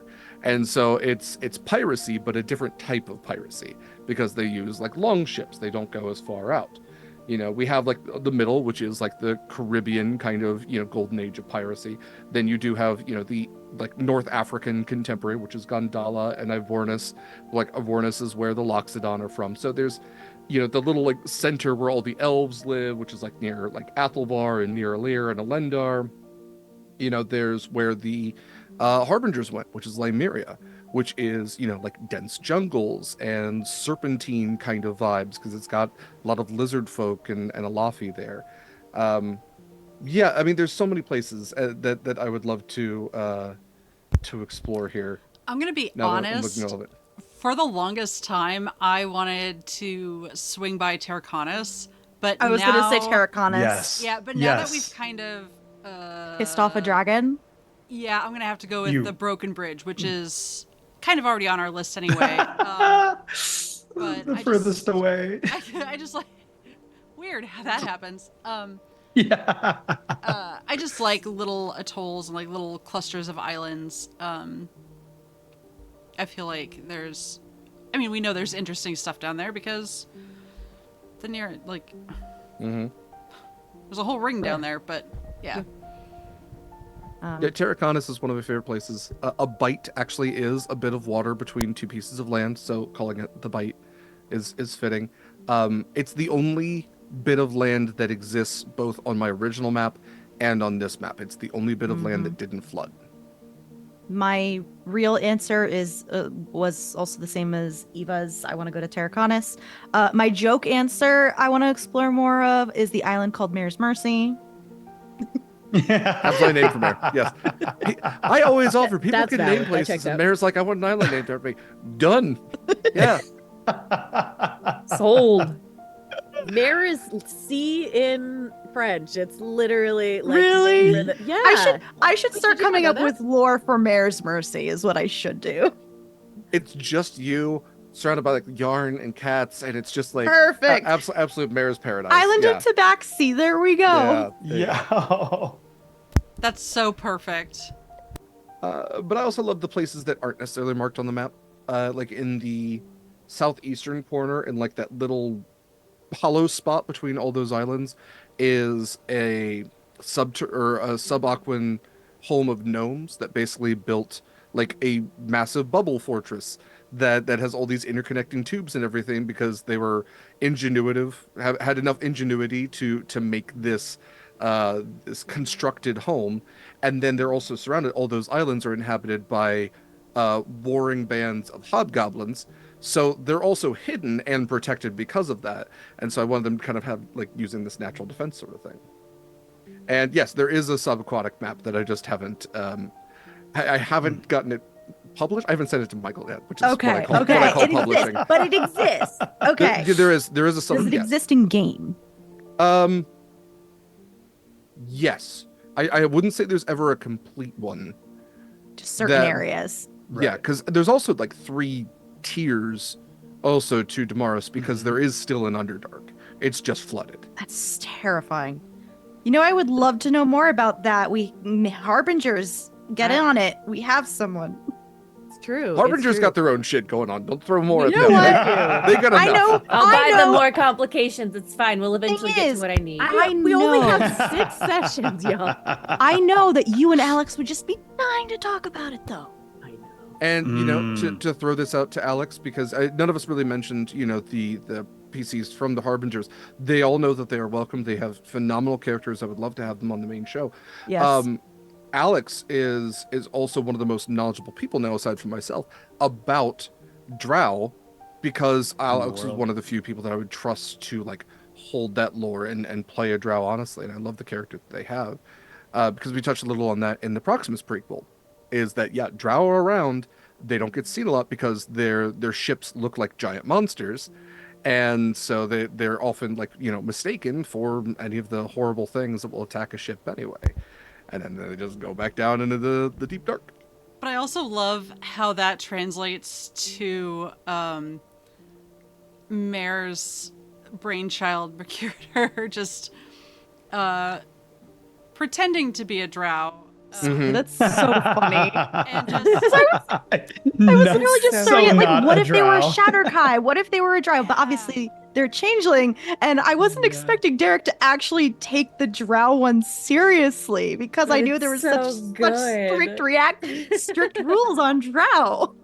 I mean, if you're a changeling, you're gonna try to be like, you know, if you're trying to give out a vibe, you're gonna be the scariest thing people can think of, and you're like, holy shit, is that a Drow? Yeah, I'm from down there. But you Down there, you couldn't handle it. you gave this changeling the worst accent for this drow Yes. that they are right now. What did I make the most friendly Country. southern? Oh, they were Okay, southern. southern. Yeah, They were southern. They were from the south, that's Mercuritor right. needs to meet Alex's character now. an actual drow and be like, Yeah. where are you from? Yeah. Oh, you know. So the Stars Luck is doing their own thing right now. They are. Shove them in. Yeah. I don't think I they've made need it it. that far yet. I'm trying to think if we answered the question. Sorry, y'all got quiet there for a second. So I want to kind of like shift gears a little bit and get into some of the like sillier questions that we got, because we got some really fun ones. And I noticed, and one of the things that we talked about was like crossovers, and somebody had mentioned Humblewood. one of the questions I have is, which of the Humblewood characters do you wish your character could interact with? Like, if we had a Humblewood and Horizons Call Clarence. I think it's gonna be. I'm sorry. I mean, like obviously. I love the entire cast. Don't get me wrong, but Winnie and Clarence. Yeah. Just chaos on chaos. Just yeah. Yeah. I mean, and only because like Mochi's chaos is a little different. Like I think Calculated? Winnie's and Clarence's is a little more like. Clarence and Winnie have very similar energies of like, Yeah. please don't hit me, but also hit them. Yeah. Go get them. I know the obvious answer would be Volderall because both druids, but I think I just want to see Acacia and Argus vibing. Yeah. The Broody bunch, absolutely. Yeah. Both The rogues. Yeah. You know, both have dads who are part of thieves guilds. Very different dad energies. Such different dad energy. My dads can now be your dads if it makes you feel better. Right. Yeah, I lost my dad. How? No. I feel Don't like ask. Argus and Acacia are like both the most straightforward of their groups and the Yes. most like get shit done kind of people. I think they would Yes. vibe real That's a hard, I see mare it. trait. Well, Yeah, the herding of cats. We've seen it without Mare in a session. Yeah, we got in a bar brawl. We didn't get anywhere. It's fine. But once I found out the bar brawl, I was all for Yeah. it. We wanted Yeah. brunch and ended up with a bar brawl. It works. Scarlet likes fire spirit individuals. Maybe Scarlet and Marley would get along. Oh yeah. Yeah. 100%. Before, you know. I need to know if Marley would get on with Scarlet though. Pre-finale. Pre-finale Marley. Just because Scarlet is currently dating a fire genasi does not I mean feel like those are very just- different energies. slap Scarlet with anything that involves fire. That's not how that works, Derek. I want to see Scarlet have to deal with Mochi. Oh, Fair. yeah, actually, I really like that. Fair. Yeah. Mm. Well, and Or I Mochi have with to, Proximus, because the religious Yeah, trauma that's what I of was both. thinking. Yeah. I was gonna Yeah. say Winnie is very susceptible to new religions, so True. Yeah. Uppies for half. You would- You did establish, Derek, that just about any deity can be brought into Damaris. It's true. Hath can exist here. It's all based on belief. Hath is a god of goddess of stars. Hath fits. Okay. Let's go. Uppies for Hath. Uppies for Uppies Hath. for Acacia, Hath. Use the hath around here, Oh wow. Acacia becomes a raccoon. please.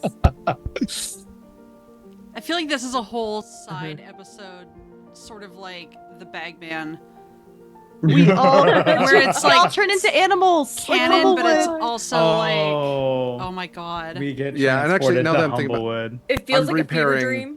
I'm Eva's- repairing Scarlet with Volderall because Volderall would be like, "Do you want some mushrooms? It sucks around here, right?" And Scarlet would be like, "Yeah." No. But also, maybe like the chaos potion goes wrong. Ugh, The the chaos chaos potions. God. Ooh. I think this is leading into another great Yeah. question. Yeah. Because I have an answer for this one. I'm so Are you on talking board. about the one about the chaos potion? Because I love that one, but it also reminds me of something else that can go wrong with a good chaos potion. Chaos And it's- potion. Yeah. Here, but okay. I'll save the one that I really want to do. So actually, yeah, speaking of chaos potions, this one is for Eva. Well, it didn't specify, so actually anybody could answer this. This is from an anonymous person. Is what's been the most chaotic chaos tonic result?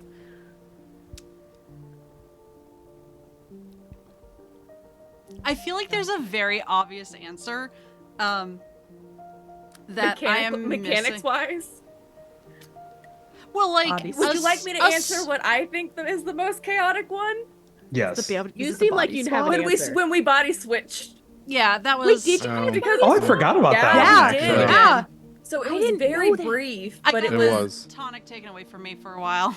Yeah. Yeah. And that's the Very only reason I'm brief. sad if, like, I would be on board, except, like, if we all turned into animals and, like, had a little side adventure, I would never see that potion ever again. So that's the only downside to using it for that. I get really upset when Winnie has eyes on her hands. Not because, I mean, the perception is nice, but, like, if you think too hard about it, it's really Mhm. gross. Think about how much stuff is gonna get in the eyeballs. Get in the eyes. Yeah. Oh, yeah. And do they have Use your hands a lot. eyelids? They must. I hope They have to because yeah. yeah, Derek's face. yeah, right. See, eyes. I don't know. Eyes. Because I've had some really good outcomes, and sometimes it's something just cool. Like I love having the antlers. Like I love. I like that. I love Talking like a character. dolphin. That was a thing, right? Oh, Yeah. that Wait, was What a about a thing. dolphin? That was a thing. There was you could speak a language, just a random language, yeah, or communicate with animals or something like that. I always think about when your mouth became an alchemy jar. That I'm sorry, that was it great. was like the full saliva of whatever you wanted it to be. Yeah, your and it saliva just, like, was gushes mayonnaise. out. all We of a were sudden. we were using it. So Ew. gross. To recruit. Yeah, join the God. crew. Join our I'll spit in your crew. mouth. We need that Gross, spit in merch. your mouth. We need the merch. We do need that T-shirt for sure. I don't want to say that's how Scarlett got her crew, but it might be how Scarlett got her crew. You know, someone took Winnie up on that. Oh It yeah, just for sure. Look, she had a solid recruiting drive with her little table. Yeah. And her little You're bubble doing ship. so well. you Thank wouldn't you, work. Curio. It was. It Winnie's was. private vintage, just Oh yeah. my gosh. Yep. There was that. There were the antlers. There was Which one? So What the- spell did you get permanency on? for you? spider climb. Spider climb. Oh yeah, that's Spider right. climb. That was That a cool spider one. climb has come in handy That- It sometimes. has. Yeah. And that is like top of my Google Doc character sheet because Permanent. There's when you became really, really like emotionally attached to just a random A item in net? your inventory. It was My just a net. net. Yeah. a net. Yeah. Yeah. You're a net. A You're net. You're a net. A net. A A net, the net. net. Yeah. I will reiterate. I just found this online forever ago and told myself I would use it someday, and I've used it. It's And got honestly, so not much everything use. on here is top tier. I had to rework a number of things here, but there's gonna be some There's one gonna that be some killed me, interesting right? stuff. No, well,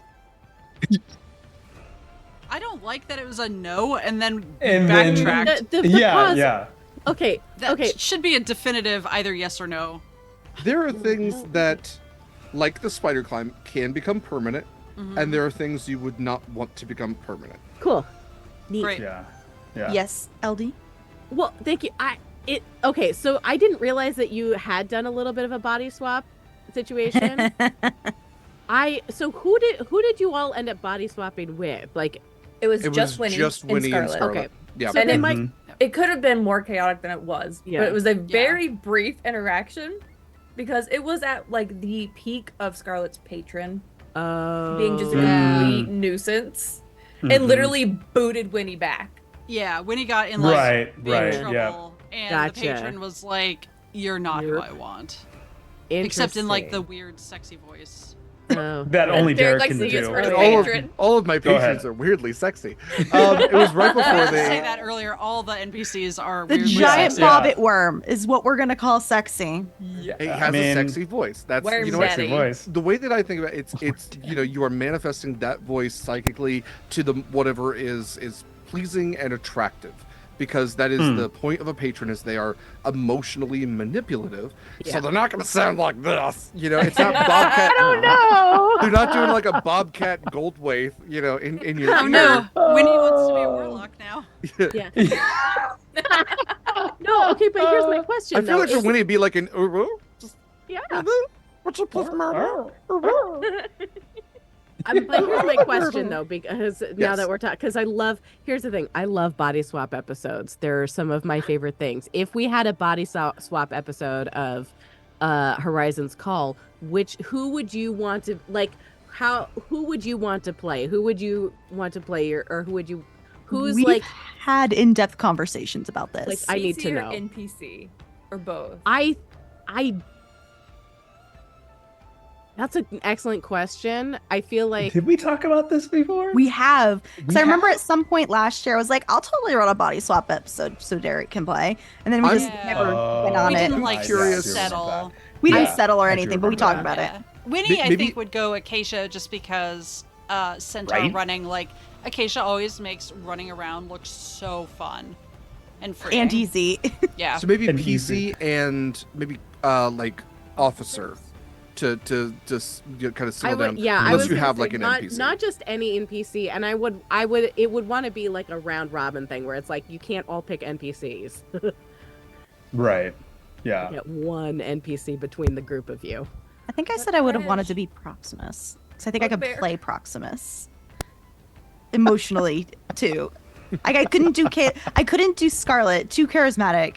Too scary. Too hot. No, Allie has a lock on doing the Scarlet voice, so Scarlet's off. Oh yeah. Yeah.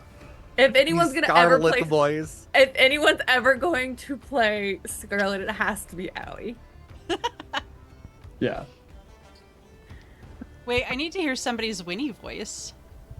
Hi, I'm Winnie. Oh shit! Yeah. Yo, that's really good. On the spot. I also feel like it's like so vaguely good. like the Barbie from Toy Story 2, where they're in the toy store. Just hi, I'm Barbie. didn't That's the see vibe that I just got from Toy here. Story 2, but I will. A Barbie vibe is not incorrect. Like, you wouldn't believe what Jeffrey got into the other day. Like, I was just working on some potions, like the red one. You know, the red one. Like, not the red drink, but like the red potion. And like, he just like started drinking everything. Hi, I'm Winnie. Gosh golly, am I busy? There's just so many cool, neat things to see in this world, and so many friends to make. Do you ever feel like You're being attacked? your insides have been pulled out and just like you feel seen, but like you're not sure if it's a good or a bad thing? Like, Listen, Okay, With I the lied. amount I of can be times I like have to Winnie. I'll listen do to- Winnie. with the amount of times I have to listen to all of your intros, I Right. mock all of you eventually. To be fair, you couldn't place the Scarlet accent until I told you what I based it on. That's true. That's true. No, but now I want to hear Isn't Derek it mock all Russian? of us, please. we'll do Oh, those are Go. part Honestly, I'm more mocking. Like Kayla's biggest thing is Kayla will always add a little something before her recordings.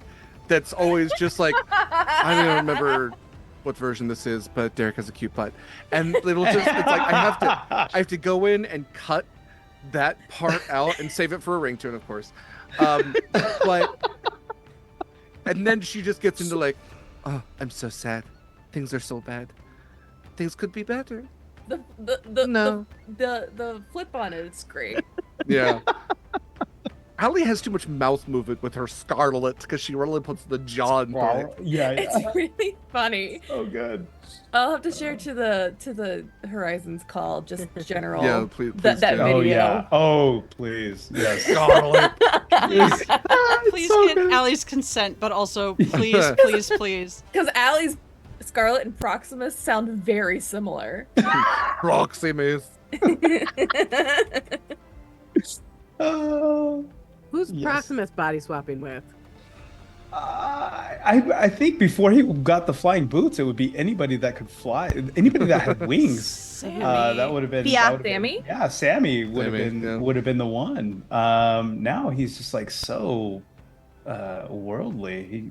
I think he just wants to see something that he would never see, and so flying would have been it. Sammy would love to body swap with you. He's never able to wear armor. He's just like, Right, I'm invincible. I'll never die. Oh my god. Think about never drowning in the heaviest armor ever. Oh my god, Like- yeah. Incredible. Proximus is content now. He's like, I can go anywhere. Amazing. I love all of these answers. Incredible. I would like Body everyone swap. to know that I have received consent to share this into the Discord. Yes. So please, Amazing. please find Days of Our Pirates in the Horizons Call general. Our chat. pirates. That's from Eva. Thank you, Eva, for that title. This question's kind of fascinating to me. So here's the like you've all GM'd now, or Michael is about to GM in Damaris, and I know we've got quite a few things. I know a lot of you here run other TTRPG systems. If you could run a TTRPG system that isn't D&D in the world of Damaris, what TTRPG system would you use? My default is always going to be Cypher. It's so Shocking. flexible. But I'm also a Monty Cook game slut, so. Well, I almost expected you to say sunken because there could be I some was- really interesting. It could be interesting, but it's not. It's not really meant for a long term. Oh, true. I Long-term wasn't thinking of long systems. term. Yeah. It Like, I doesn't think it have would to be be fun. long term, but it could be. True. Maybe just like a one shot of Sunken Indomaris where, yeah, you're gonna fucking die. 10 candles. That's a good idea. Oh, 10 candles. If we're running horror in Damaris, 10 Right. candles. Let's go. The Elder Shards have went out. Whoa. Yeah. Ooh. Hate it. Thanks. You're welcome. Trophy. Yikes. Yeah, absolutely. Call of Cthulhu. I love how we're all just Yeah, like absolutely. Yeah. horror. See, well, and I was Yeah. thinking, like, my actual answer was going to be something like, there's got to be a better system. Maybe, like, I don't like saying gumshoe, but maybe the between something city focused though, because like we don't hang out in a lot of cities, and like something more kind of like the Discworld books that focus on like Vimes and like the cop, like the City Watch, that sort of like city worker sort of like mystery, as opposed to yeah, like high seas adventure. Maybe Axia somewhere. That's funny Maybe because Empire somewhere. I was yeah. really thinking like kids on bikes, like kids in this world in a Yeah. city, just like getting into Ooh. mischief. Oh, that's like a I good thought one. would be so Yeah. fun because we see it from this very adult lens that we Yeah. have. What about the kids that grow up and it's all water all time? Like, Yeah. That could be interesting. Yeah, because as much as I love Monster of the Week, I don't think that lends itself well to a fantasy world, because Where it's all yeah. monsters all the way down. Yeah. Mhm. Yeah. Although- But I I am do Every think monster is just Sunken- an Nerean. yeah. I do think Sunken or Call of Cthulhu could be very interesting in a like Last Voyage of the Demeter sort of vibe, Ooh. where like Yeah. you're stuck in a storm, there's something Mhm. on board, like crew Mhm. members are going left and right, and that kind of like isolation sort of vibe, which we don't necessarily get because we do have like beings who can live in the ocean. But I love that concept of like, hey, there's a lot of ships out there that don't have, the only member of the Redemption is the Lokatha. Otherwise, they're all hoping for the best if they go overboard. Kids in dinghies, that's good. I love Very that. good. I love that. Very That was good. so good. It's in paddle boats. I think in the Empire, you could also have pretty fertile ground for good, like, thirsty sword lesbians, too. Oh, For sure. interesting. Ooh. Yeah. Eva, what was the game that this was originally going to be? The Greek mythology. Aegon. Aegon. Oh, right. Yeah, Yeah. which is like a kind of Olympiad, like you go island to island doing like competitions, and it's very Greek history / mythology focused. It is very interesting, and Deathmatch Island, which we're doing soon, actually pulls from that system somewhat, I think. But it's always been on my back burner, and I have never gotten around to it. Maybe eventually. Someday. Maybe someday. I know that we're getting close to like that we're wrapping up here. We've got like 10 minutes. I know. I'm sure. Denouement. The denouement. So I want to sort of like. This is kind of a big question, so take as much time as you all need. Yeah, LD, real but- quick, how many more questions roughly do we have? Oh, we're not making it through this list. Okay. Very long. To my players, with Uh-huh. full consent from everybody, would you all like to continue going for another half hour, 45 minutes, hour, or would you like to cut it here at the 3? I'm fine with going a little longer. Okay. Yeah, I'm good too. I think I know I what the just need to- question LD is going to ask next, so I would love to hear everyone's Okay. answers to Okay. this one. I'm Let's also good for.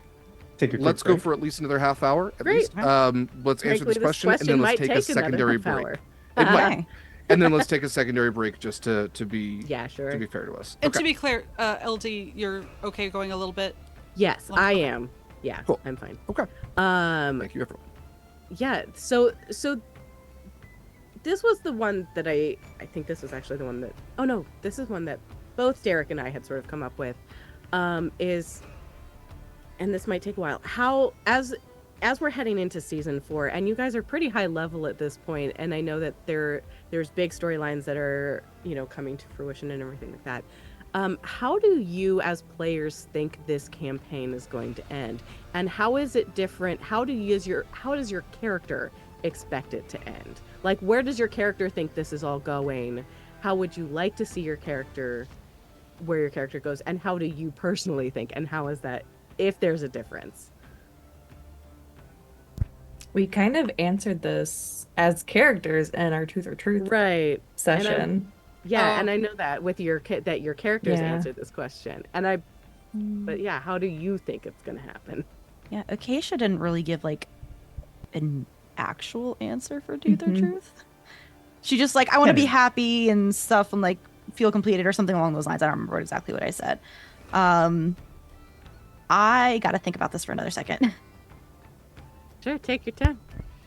Yeah, I Trying think to remember what Proximus actually answered with. Well, let's look at this as the overarching. This is to all my fellow players. Look at this. Let's look at this from the overarching plot so far that we have. We're going out and collecting rings, which from what we know from Rollin, can be used as like a weapon. It's some like accumulation of power or something along those lines. I think, if I remember correctly, he wants to use it against the Nereians before the Nereians can use it, do something similar against everyone else. Not that I agree with that logic, but you know how it is.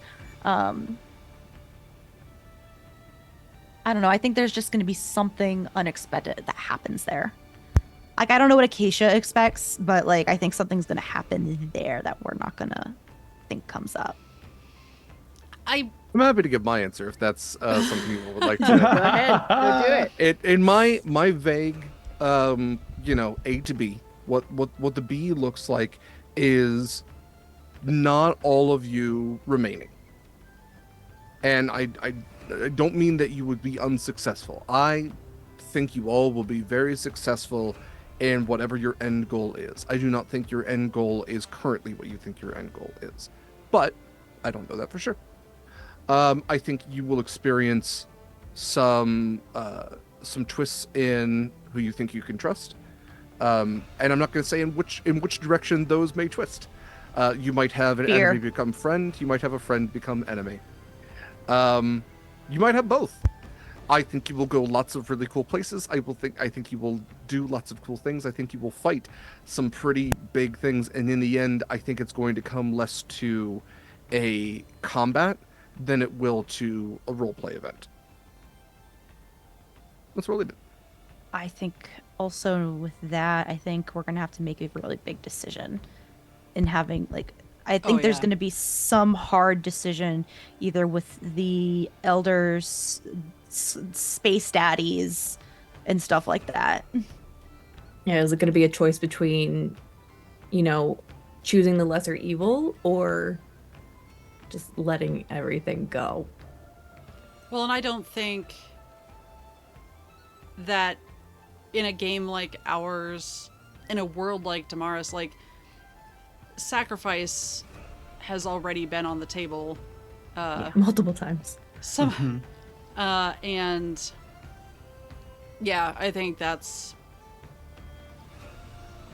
Winnie is ever the optimist. I'm definitely a little more practical, and I don't remember exactly what Winnie's answer was, because it turns out that's the only one I didn't write down. I feel like Winnie didn't answer. I feel like Yeah, Winnie I might think have she drank didn't at answer. that. Oh, one that of might have the- been the one where she drank. Oh. I realize I think I have another answer for Acacia.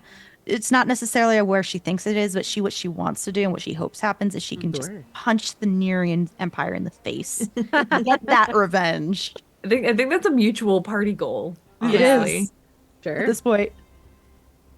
Well, and Yeah. yeah, like, we do have like a war on two fronts, so to speak. Like, we do have the elders, which is like cosmic and vast and Terrifying. way bigger than, like, we still have so much to learn in that regard. And then also we have absolutely picked a fight with the Empire, which is a very They started immediate it. and, well, yeah, but like, Couple of them actually. yeah. That's one little prison. You think they'll take It was alive? overdue for a Mitch, rebuttal. I would like anyway. to see that public betting book of PC death. Yeah. I would like What to are keep the odds? I want to the see them, Deadpool, please. if you will. I don't even think Oh it's my going to be God. death. And I Oh, no. Yeah. Oh yeah, no, I there's don't so thi- many I, other options. There are things worse than death. Acacia could I don't think explode it's- into stardust. I don't think it's going to be Bye. a bad thing. I don't know. We'll see. I think you all will be changed by the end of it. Well, As Most I've- of that's, us I've said already before. are. Capital Yeah. C. yeah, and like that's. I mean, we shouldn't be stagnant anyway. Like No. you know, If we are, we're doing something wrong. if We are already became alive, demigods. cogent, yeah. I'm just waiting for who gets the first peg leg. Scarlet technically has the first hook hand. It's just a little fancy.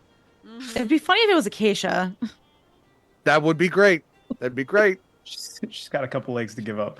Because Proximus going to have the first eye patch. It's Does Winnie have the first parrot with little Jeffrey? Oh my Sure. God, you do. I think so. I mean, you had the Jeffrey Flitten Parrot. too. I think the Flitten Would, maybe I must is say, the- I think Serona would take that crown, honestly. Although Jeffrey is the one going, squawk, give me a cracker. I feel like Jeffrey is the more like Comedic. or the Comedic more relief. yeah. The parrot with no filter is more Yeah. along Yes. Jeffrey's vibe. I definitely use him as like a character crutch. I think, because I feel like he has more personality at this point. I just always imagine Jeffrey drawing on a piece of paper, like Yeah. a children's drawing, then showing Winnie, and it's something like him just flipping off whoever she's talking to. And I fully admit, like, this has nothing to do with anything that we've talked about, but like, I fully admit, like, little Jeffrey as a homunculus is far beyond the scope, probably, of what a homunculus is actually supposed to do or be. I do try and remain aware of his actual, like, mechanical, like, rules and stuff, but, like, he is quadrupled in size, I think, from what he originally was supposed to be. He's pretty big, yeah. He's supposed to be tiny, isn't he? he's like He's half supposed to your be tiny. size now. Yeah. It's I always fine. try It's to our scale world. him Derek gives down us whatever we want. Yeah. Yeah. To be Yeah, fair, no. though, he needs the advantage of the extra buff from like being a little size category higher with how many He's times always died. treated Yeah. as a tiny creature, but like in Yes. discussion and art and all that, maybe I could just that would adjust him mechanically. Never mind. I was like, maybe I could just permanently like enlarge little Jeffrey, but Tangent No, but that is something- 100% right. He's certainly it is dino. what it is Yes. whatever Derek allows. Yeah. And So- Derek allows my art to be half Winnie's size. So there we are. 1000%. Winnie is I am- short, so She's I am very the kind short. of GM where like D&D mechanics only go so far. That you're always, no matter what, I think with any game, you're going to need to do something extra if you want to, kind of do everything you want to do. And one of my favorite things about artificers, forge clerics, is that they can create things. If Winnie ever wanted to make a health potion, you buy the ingredients. Winnie could probably make a health potion. That is within the realm of things because she is an alchemist. And when it comes to improving Jeffrey, we already have improved Jeffrey. He has adamantine and mithril bits to him that bumped up his AC because the way that Winnie uses him is more like an iron defender than as a homunculus. She throws him into combat and he often gets knocked out pretty quick. So we started buffing him. So yes, if you want to buff Jeffrey, that is something an artificer who invents things can do. Always encourage that kind of stuff. Where if you're trying to, I want to forge a weapon. Great, we can learn. We can do that shit, 100%. Woody's made, like, bathwater booze on the ship before. multiple times. Yeah. All right. I think if we're gonna take a break, this would be a great time. As very Okay. quick little break, and then we can maybe do some rapid fire questions right at the end when we come back. Yeah. Yeah. That Beautiful. sounds great to everybody. Yeah. We're gonna use the actual be right back screen instead of just ending the stream. So Stick around. Thank you for sticking around, everybody. We'll be back shortly.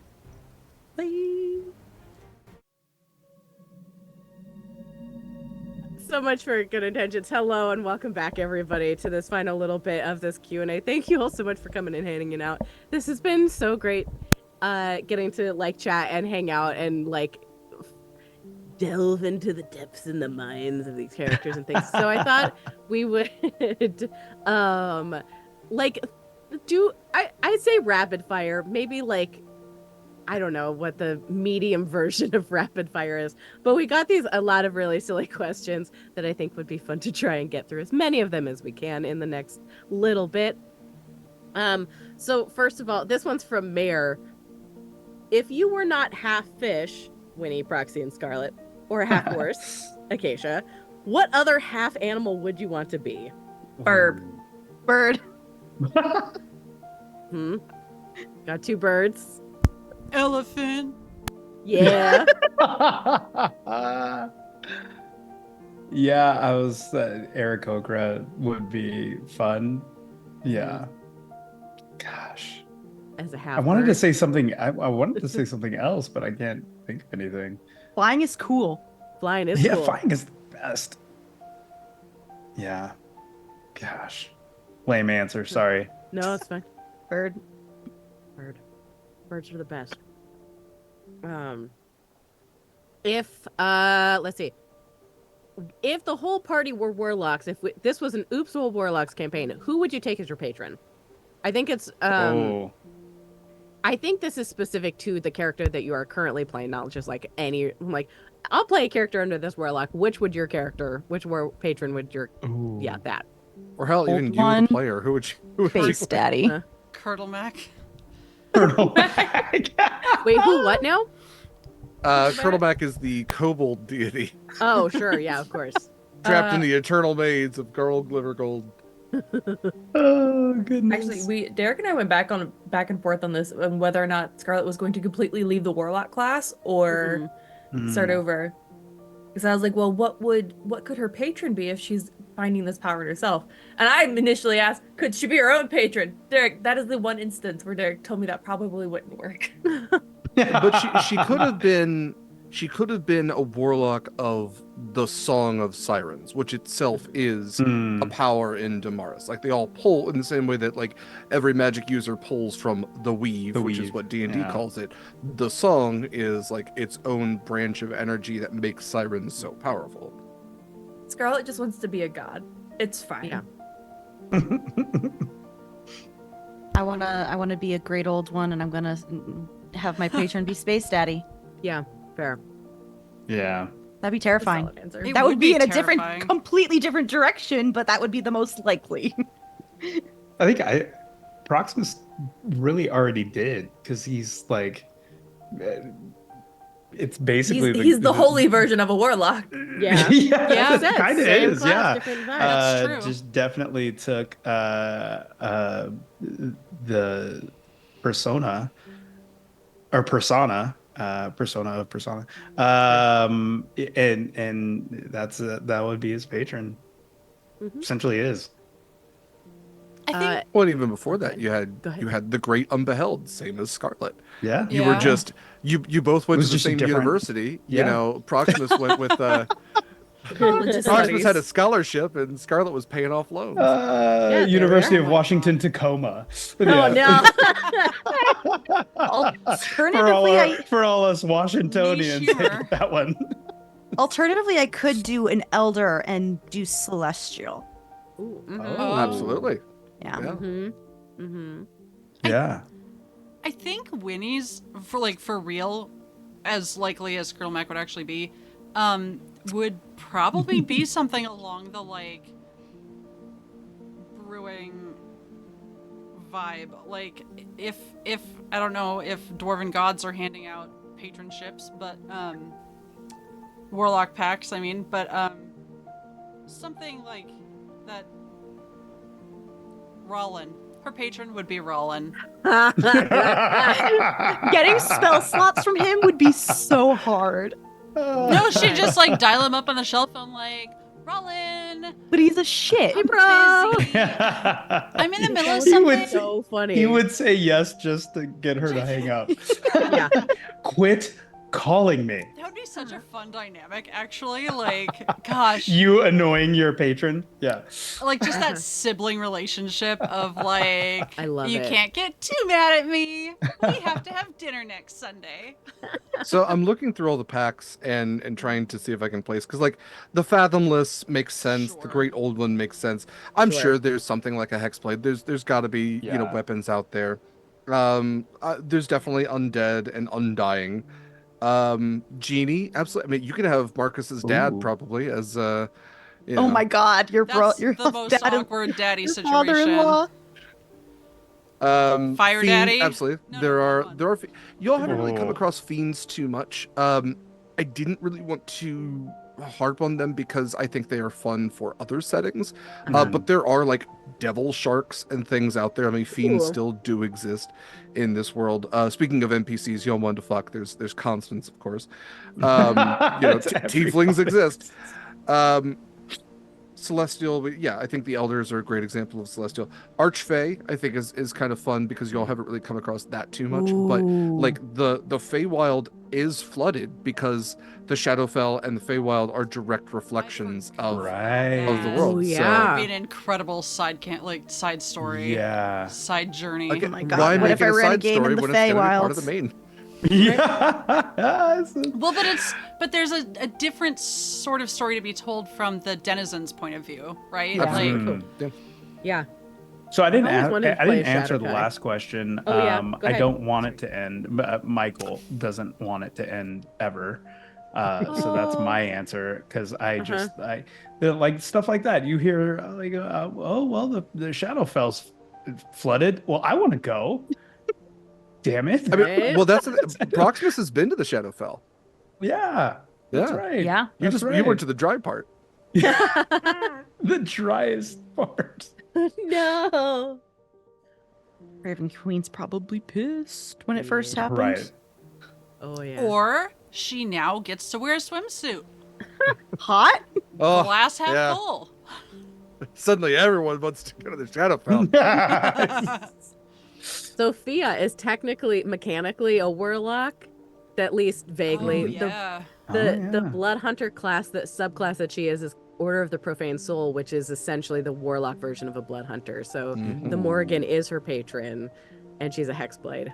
That's where you get the Eldritch Blast. Yeah. Oh yeah. Got it. Yeah, Got it. Yeah. Mechanically, she is a warlock who just takes damage in order to get her powers. Mm. Mhm. But yeah, like you all could have had the Storm Giant, the undead Storm Giant, as a patron. That would have been an undead or even a Fathomless. He Any- was my bestie. Any Kraken could be, technically, Krakens are powerful enough in like standard D&D to be patrons. And then there's the super big ones Okay. as well. But like, imagine like you come across a Kraken and you're like, oh my gosh, like you're so powerful. Like, let me work for you. Let me be your minion or whatever goes into a warlock pact. I don't know. And then like you live a little and you're like, buddy, you are the smallest fish in this. Like we are like Yeah. F tier. Like how are we gonna bump up our numbers? Like we gotta work on your brand. Just a tentacle just Fair. pats you on the head and goes, shh, enjoy your Eldritch Blast. Go away. Shh. To be fair, Yeah, someone yeah. already had a Kraken as a warlock Yeah, patron. technically. Who? Scarlet.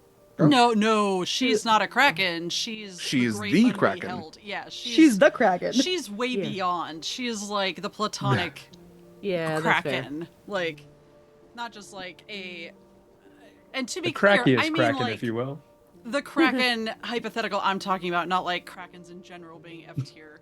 To be clear, like I'm talking about like the next door neighbor. Dragon like, turtle patron. Oh, Also, that'd be so good. yeah, Nibirian would classify. He is one of Oh the my largest God. dragon turtles to have ever lived. Ooh, a dragon turtle. You could live on a patron. shell. That would be cool. Yeah. Okay, next question. If your character had to take a lycanthropic curse, which would you live with? I hate This one's thinking actually about going to be this. also from Derek, and I'm going to call him out on this one. But Dragon you know, turtle? it's- Fair. Of Yeah. course. Can I of say course. dragon turtle now? Like- No, Me not an also. option. I had to ask this because you know I love me some lycanthropes. I hate thinking about this from an Acacia standpoint. I really do. As you should. That's so many horrific. things. That is body horror in a nutshell. Considering I was close to being a were-shark, I'll just go with were-shark. I'm so glad I'm not. But it was a little dicey there for a minute. Mm-hmm. Where spiders are a thing, unfortunately. Where walruses, where crocodiles, if you want to keep it somewhat aquatic. Werewolf. I almost went with were crocodile because of summer, but I think I have to do something a little different. That's Florida. Otter? Oh. Oh, I would do a were-otter. Were seal? Freezing? Are we not? Be a selkie? We're not doing freezing. Mm. Yeah, no, Oh. being a selkie would be... Are there selkies? Yeah. Oh my god. In your book that we can be? Valerie? No, Is it you too could late be for a me? werewolress, but you can't like turn into a selkie because you're like. No, I meant born like as in a- your racial book. Oh no, I don't have them, but I guess I could. Is it They would- possible for Valerie to like become a selkie as an Earth genasi? Is that a thing? Because I feel like... What? No. What? Oh. Dang it. How does that work? Yeah, as an Earth genasi, could she be this totally separate thing? Okay. Well, it depends if Acacia. it's cursed or not. You know how I have a rock? Can that rock Wait, I need also to know be Acacia's. water? Okay, I'm just gonna come way out of left field just because of an Please. old 3.5 encounter I did in an old campaign. Where Tyrannosaurus Rex. What? Okay, class suck up. In Jurassic Park is the answer. Not here. Where elk? Where else? That's Winnie's. Proximus, Where? Yeah. what's your were creature? A werebat. Oh, Yeah, I like that. interesting. Good answer. Yeah. Yeah. Oh Interesting. my god, where Weasel. Just Oh my stick on gosh. theme. I feel like that's a spin-off of a were rat. I Hey, if think you wanted I to... was gonna do a werebat in our lycanthrope game. Oops, all Oh, lycanthropes. yeah. Yes, and I didn't. I was a boar instead. Just pretty good though. Like boar is also... Dwarven Werebore, it's that fun. was Duragar Dwarven Werebore. Werebore. Yeah. It was very Yeah. good. Very good. God, I almost forgot about that lycanthropic one. Hey, if you want to know more about lycanthrope caricatures in D&D, it's on the Monster Crush podcast. Derek and I We talk did. It about was that. Elder's first episode. That's true. Shameless plug. Hey, it's what I do, friends. There's literally both of us Do it here. so yeah. well. If Yeah, we didn't talk about it, it'd be weird. it would be weird considering that was the first episode of Monster Crush I was on, and true. like because I really love lycanthropes like a lot. Okay, if your party was a band, who would play what instrument and what type of music would you make? Someone's gotta Tambourine. play a hurdy-gurdy. It's a ska band. Yes. Acacia love that. already Hurdy- plays. hurdy-gurdy and Proximus ska. plays the trombone. Oh my god. Acacia already plays the flute, so I mean, Winnie plays the fiddle, but also like... Y'all are the worst marching band. Yeah, my but I God. feel like in a band, like Winnie is absolutely like the triangle or the tambourine player, like, you know, just giving it her all, but like, it's a very like, I saxophone. can see Winnie as percussion. yeah. And I do realize that there's no tambourine in ska. Like, just to be clear, I'm It's aware. Winnie just like tinking off of glass jars. If we're going She- the ska Miss route, Congeniality, the water glasses. Or Winnie is just a DJ with little Jeffrey just opening his mouth, and she like just presses his tongue every now and then, and it makes like I did use him that way, I think during Scarlett's birthday party. something like that. Yeah. I did use him as a Oh. DJ Think you like did. table once, and I don't Oh remember. yeah, because he was DJ Jaws. Yep. Mir, what were you gonna say? I think if we're gonna go with the ska theme, maybe a sax. Ooh, I could see Acacia rocking out on a sax. Yeah. Like hardcore. I was gonna say like first season y'all were an emo band with just Winnie as the weird outcast.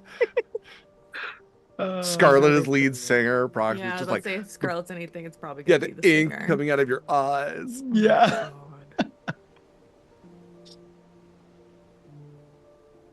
I could see him being keyboard. I like how I've muted myself both times, but yeah, Elios on bass, or yeah, keyboard. Okay. Yeah, if- Ilios is Nice. that member of the Beatles that it's Ilios is Pete Best. He She's rough. She's rough for a little bit. Please message Than that Ilios is now a part of the band. I love that. I'm on it. Yep. I feel like Acacia. Not Acacia. I feel like Fia would. I don't know. Fia would probably sing, but also she'd be the one doing like the nails, like Dolly Parton. Have you ever seen that where Dolly Parton plays the acrylics? It's actually what the typewriter sound is for the 9 to 5 is just Dolly. Is Parton her playing nails? Yeah. What? I adore Yeah. her. It's sort of like a queen. rhythm section. So I feel like that's what Fia would do Yeah. as like. She's a fucking queen. I I mean, love the me Harbingers Yeah. definitely are the rock band. Oh yeah. Oh, They're yeah. already wearing black. You got Croak Yeah. there. Just whatever voice you need. We do have Crow. Any voice. they're the Damar's version of Bad Omens. All right. If you were given a ship of your own, what do you name it? This is character or person or Oh. both. Actually, I want to hear both. I have Like, what- named 2 ships already. I know, but what? Okay, yes. Yeah. I feel Yeah, like I I'm named awesome. one. I feel like I am satisfied with my naming. But are they names that your Scarlet named them, or are they names that Kaila named them? Both? Yes. Okay. Yes. Because those could be different things for some people. Nah, I feel like it was both. It was a both situation. Okay.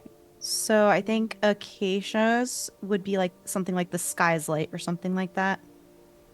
And mine, because I named it in an offline game, I really like just the name, is the Midnight Sun. Mm. Ooh, yeah. That was good. I got nothing. Jeez.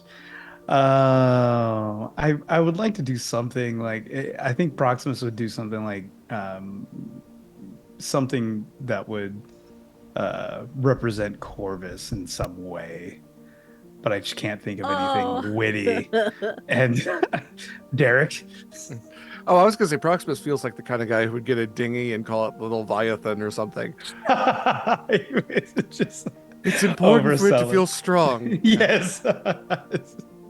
Can you make whatever it ends up being? Can you involve Nigel too? I was just gonna say, is it like No. Nigel's memory? It would or like it would just be Nigel. the Nigel. Yeah.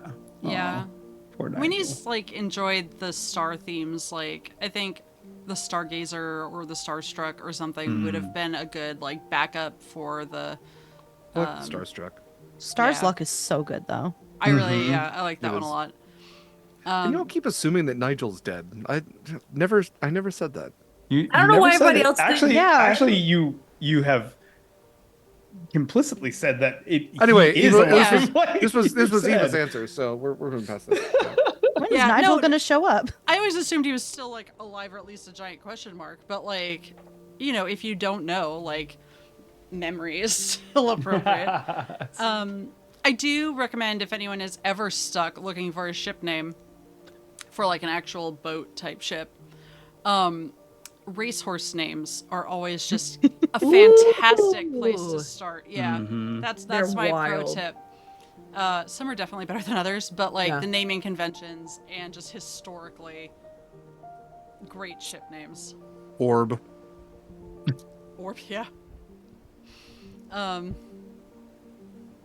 Not even the Orb. I do like the idea of coming across like a battleship just called Orb. Just Orb. Yeah. Next battleship, I do think we should actually call the Jellyfish. I love that. Maybe a little on the nose after where we are right now. Or the Clownfish. Ooh. Solid. That one's cute. I like the clownfish. But specifically for a battleship. Yes. Yeah. Yeah, I always like incongruous names or like, yeah. Sorry, I looked up racehorse names. There's some pretty good ones. My favorite is Hoof-Hearted. Hoof-hearted is so good. Yeah, I'm sorry. Arr. If you go down that route, there are a lot of There's so many. very ridiculous bad names. puns. There's your next rabbit hole, everybody, is racehorse Yeah. names. All right. If your character was an item, what would they be? A weapon, a piece of armor, a potion. I mean, I have to go with red drink, right? Like, Yeah, red drink. if we're talking like real world, like some sort like carbonated fruit punch. You are what you eat. Yeah. Yeah.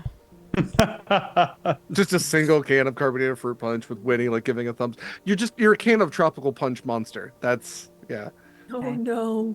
Acacia would be a telescope, but specifically one for like you use on the stars. Like that. Ooh. Not the neighbor's windows. Got it. No. Yes, not the Jesus. neighbor's.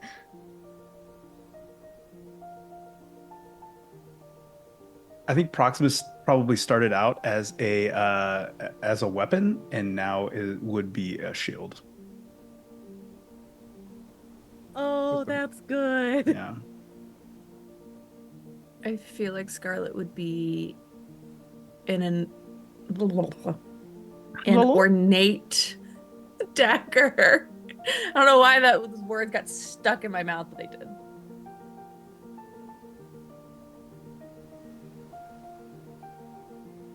It's everybody. You're muted. Scheiße. I was. This one came up. This must have been I feel like this was a Discord this was a video chat on something. This was all Eva's idea, I think, I want to say. And I'm stealing it. How would you tag your character on AO3? I love this question so much. I will take that one first, just in case people forgot and need kind of an example. For anyone not familiar with Archive of Our Own, it is like the fan fiction community run like mecca. And you tag your fiction so that people are aware of what they're getting into. And Winnie's would probably be Fluff. Oh, good. Yeah. Found family. Uh-huh.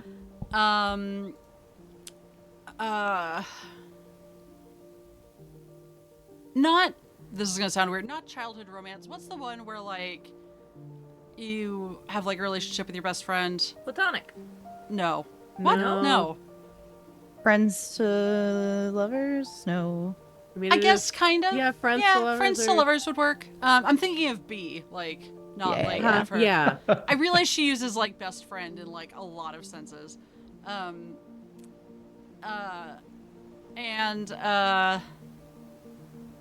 God, probably like just girly things.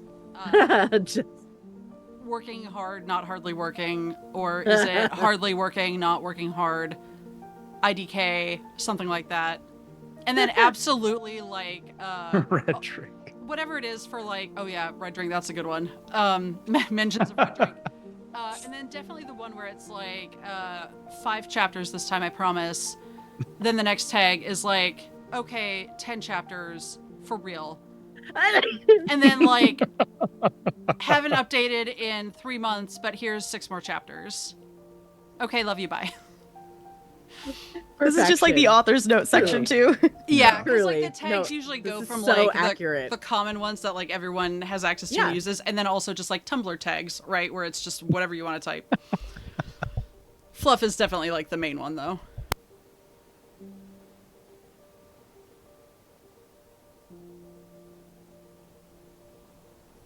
Anybody else got their tags ready? I think mine. I'm not as familiar with AO3, but I think I have like a start. Betrayal, intrigue, warning, contains knives. No, not the sexy kind. That's a perfect one. Shit, no, that's good. That's That very is, good. you crushed it. You win. You win. Those are my Pirate favorite AU, yes, Liz. those are my favorite kind of tags. Are the like when they get like a little unhinged at the end and they get real Yes. specific. Dead dove, do not eat. Dead Dead dove, do not dove. eat. Dead dove, yes. Also, I missed that one. Whimsy is also very good for Winnie. Yes. Yeah. I want to hear Derek tag the entire campaign though. Yeah. Yeah. I'm yeah. looking through them. I'm also not fluent with AO3. What is dead dove do not eat? If that. Okay, let me it's- let me explain this You reference got it, yeah. as, Alright. as somebody who so Dead Dove Do Not Eat is a reference to show. Arrested Development. Arrested Development. Yeah. Okay. Where there's a dead dove in the fridge in the fridge, freezer, and it has the and sign it's on it, labeled yeah. as dead dove, right? Yeah. And so the actor pulls it out and he opens it up to look and see what it is, and he's like, I don't know what I expected. And so Dead Dove Do Not Eat, which is what was written on the package, is a way to tag your fic to tell people it's like, no, really, these are what all of the other tags are. If this is not for you, don't read it. Like, Okay. All right. Yeah. You were content warned. Yeah. like Got it. the No tags are the jokes. tags. I'm not even kidding. This is what's in the fic. So Right, if this is not right. for you, don't read it. Okay. So I'm looking through them. Action adventure, alternate universe, pirate, AU, angst. That's not even on me. That's on all of you. Badass. Again, that's on all of you. Biting, blood, probably a little bit. Bottoming, again, on all of you. Character study, yeah, probably. Cuddling, snuggling, I don't know. A ton. Dating, sure. Well, there's some rough ones in the F's. Okay. Sure. Enemies. Enemies to lovers. Yeah, probably. Still Yeah. Lovers is on my list. Yeah. Consent, big one. No. Higher education. No. Hurt, comfort. Yep. Yeah. Y'all Yep. are. Yeah. It's on my probably- list too. That's a I'm classic. not sure that necessarily lends as far into BDSM, but I think the little SM there. Implied reference character death. Injury. Yeah. Jealousy, probably a little bit. LGBTQ themes. Y'all are gay as hell. Yep. Mental health issues. Mm-hmm. Yeah. Yeah. Yeah, it's not a question. Yes. We get has Constance finished her training on Her therapy psych yet? training. That's right. We need her to Crisis finish her training? training. Correspondence course. Yeah, she's going through the It's analysis her of dreams right now. side. Mythical beings and creatures, absolutely. Pining, probably. Yeah. Let's see. Is there a fish love on there? Hashtag there's- fish love. You can also make up your own. Yep, that's There that is would be praise kink, Proximus's. and I will own that. That Yep. That I was did- your fault. Derek I has did put said that- good girl at least sure- twice. sure I'm Yeah. pretty sure it's been like 4 times. Yeah. He only got a really good reaction like once. Yeah, I know. I keep pushing it. No romance. Yeah. Only a little bit. Secrets. Yeah. Shape shifting. Slow build. Supernatural elements.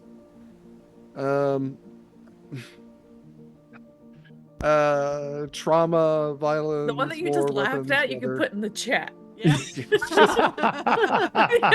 that was a reaction. My brain, it made a dumb joke. It's not even funny. I just saw topping and my brain went, top sales? Not funny. Not funny to anybody else. Nautical humor. would be a good one. Yeah. That would But my brain also went, topping? Not this crew. Contains puns. Have you met Fia? Yes. Anyway. Yeah, I was gonna say Oh, the gosh. Fia is Yeah. the exception. It's Yeah. not- yeah. The Harbinger crew is a whole different story. That's a whole Yeah. other That's can true. of worms. Oh, like that's the other side of the coin. Horizon's called all bottoms. Harbinger's all tops. All tops. Yeah, that's true. We complement each other so well. It's true. Kayla, what are Scarlett's tags? I'm dying to know Scarlett's tags. They're not that good. Are you? Okay. It's just angst. It's just angst, enemies to lovers, hurt, comfort, and a very strong not safe for work tag. Canon universe, H2O. Wow. Dear nerd. Oh no. I'll never get tired of that joke. I'm so sorry. It's not. Oh no, Cleo. Leo!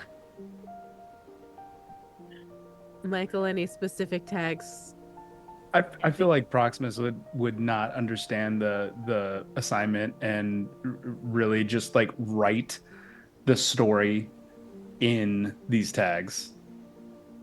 That would Right. be. He's not smart.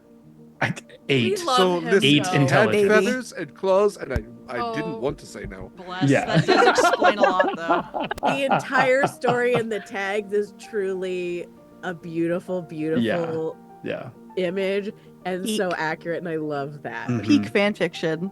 That is Mhm. so good. Oh my god, that's so freaking funny. That's amazing. Yeah. Intelligence was dumb stat Yeah, for Proximus. and we love Proxy for that. Fiat immediate was like, that dumbass, absolutely. Yeah. You're mine. We he love was like, him, okay. though. Yeah, he was all right. Yeah, I feel like Fia has like in the way that paladins have a divine sense, Fia has like a himbo sense. Uh-huh. She's and like it spotted Marcus for just a second, and like in Terminator vision, just like a big X. Scarlet like stood in the way, and then it went over to Proximus. If I remember correctly, it also happened to Corvus. Oh He yeah, was like, no. he was like, oh, you're okay. Like All I right, said well. in chat earlier, Mhm. with the prequel, Yeah. yeah, I had to find out what the whole big deal with Tritons was. Yeah. Fia would have Fia there's a certain amount of she likes to flirt with whoever Scarlet's with to like just mess with Scarlet. Yeah. But also it's not because but also it's because she does find them attractive. It's a good And little so- partner test for yeah. Scarlet too. It's just like, oh, let's go, Right, let's go right. meet my friend Fia. Yeah. Let's Okay. what'd you think? Desert Day is yeah. a whole other thing, and it's not. The thing is, Fiat is not. It's not always himbos. Also, like there's like it's that thing with attract. I am only responding to Liz. It's that thing where like it's himbos and women who can beat her up and that might Yeah, be saying LD. a lot about a lot of me. us are bi. We all get it. Yep. Yeah, it's, right. You don't have to explain Right. it to us. It's himbos Right. and women who can kill you. Yeah, Yes. This is exactly my this life. is Yeah. all I'm saying. So classic. Okay. I think if you could have anyone guest on Horizon's Call who hasn't already guested on Horizon's Call, who would it be? Could be anybody. You can name a celebrity if you feel like it. It can be somebody in the TTRPG community. Could be anybody. Can we get Kai on? Love to get Kai. Yeah. I think Kai has just been very busy because I feel like Yeah, we've Kai has reached been out so before, fucking yeah, busy. but would be This would be a stars Definitely. aligning moment. Yes, I will say I reach I- out to a lot of people all the time for different things, and Kai is one of those people. And a lot of times, those people are very busy for a good reason because they're fantastic players, and other people, put them in stuff, and more power to them. I would love to play with Jen, who runs Long Dog Dice. Sure. Jen is a fantastic human being, and her roleplay skills are just through the roof. Ooh. Anything else? Any other okay. dream This people? one's ridiculous. This is like the stars. Yeah. Go for Robin it. Hobb. Oh. Like if we're talking nautical and if we're talking fantasy, Yeah. I and if we're support it. talking people who understand like a UW Tacoma reference, that one's just incredible. yeah. That's my like. Yeah. Star shot. I say reach for the stars, dream big. The Star Shot is also a good name for a Oh, for- yeah, that is a really good name for a yeah. ship. Starshot. Huh. Like it. Also, celebrity I would love to play D&D with and bring to this table would be Lynn Gunn, but that's never going to happen. Oh Fair well. We know, I would- Kayla. We know. I know. I don't know if I'd be able to function. I was honestly surprised you didn't immediately go for that answer, but I was going with something I could achieve. I said dream big, friends. Anybody else? Any I mean, there's always the big names. I would always, love to have, but there's also like big names that I don't think would any of the big Critical Role folks, Dimension 20 folks, they'd all be incredible. But I feel like some are going to, play in the world better than others. Some are going to have the knowledge. Like Brennan Lee Mulligan, who knows knows everything about everything, would be incredible to have as a GM. As a player, he's correcting you about every type of sale. Yeah. A Brie Iyengar, fantastic. I would love to have a Brie Iyengar at the table. There are people in the community who, I mean, we're kind of like in that tertiary area too that I would love to have at the table. There's plenty of B. Zelda is one of those people I've been wanting to play with for a while. Like I'm a big McElroy Brothers fan. I don't necessarily want to GM for them because there are a lot sometimes. There's a reason that they keep it in the family. Kate Welch is also one of those people that I would really like to play with. I really like her GM style. Yeah. They are watching right now, Derek, and you just lost your chance. It's okay. Hey, that there'll be other chances. No, but it's true because there's some people who are like, not all of us like vibe the same way too, and some players, or some games just aren't for everybody's style. Like I agree. I would kill to play with a Bria Iyengar, but I feel like when I watch her play and when I watch her GM, like that's the style that I like to play a lot, and so like I feel that would vibe really well. Whereas that isn't necessarily true for all of those folks. Okay, and then finally, I feel like we're in a good place to wrap this up. I don't know about y'all. I only am saying this because I feel like we have to end on this question as far as the rapid fire questions, and I'm so sorry, but it was asked on a forum, so I feel like I have to ask it. Winnie is peanut butter and jelly with banana. With banana. It's a sandwich question. Yeah. I like that you answered what Winnie's favorite sandwich is. The question is that's actually what she would be. Yeah. Oh, that's what kind of sandwich she would be? Yeah. I don't know if that's the question you're asking. That's not, but I actually like that way better. Because the original question is, how does your character define a sandwich? This was from Mitch. But I kind of love the question of what kind of sandwich would your character be? I want to know that answer as well. Eula Saltzpile. She is by definition a sandwich. Oh my god. Gross. I hate Thank you that. all, and good night. Even you can hit the button now, just hit it. Just end it. Goodbye. Yeah, thanks everyone. Comedy is hard. Right. I think Acacia would be like, at least early Acacia, not Druid Acacia, would be like a cured meats. So like salami with like something spicy and like smoky with maybe like a smoked Gouda, melted obviously, and then like some like peppercorn dressing or something like that. Dark, mysterious. Mm-hmm. I feel like Proximus would be like a fish fillet. Could probably cod fried. A little bit of tartar sauce on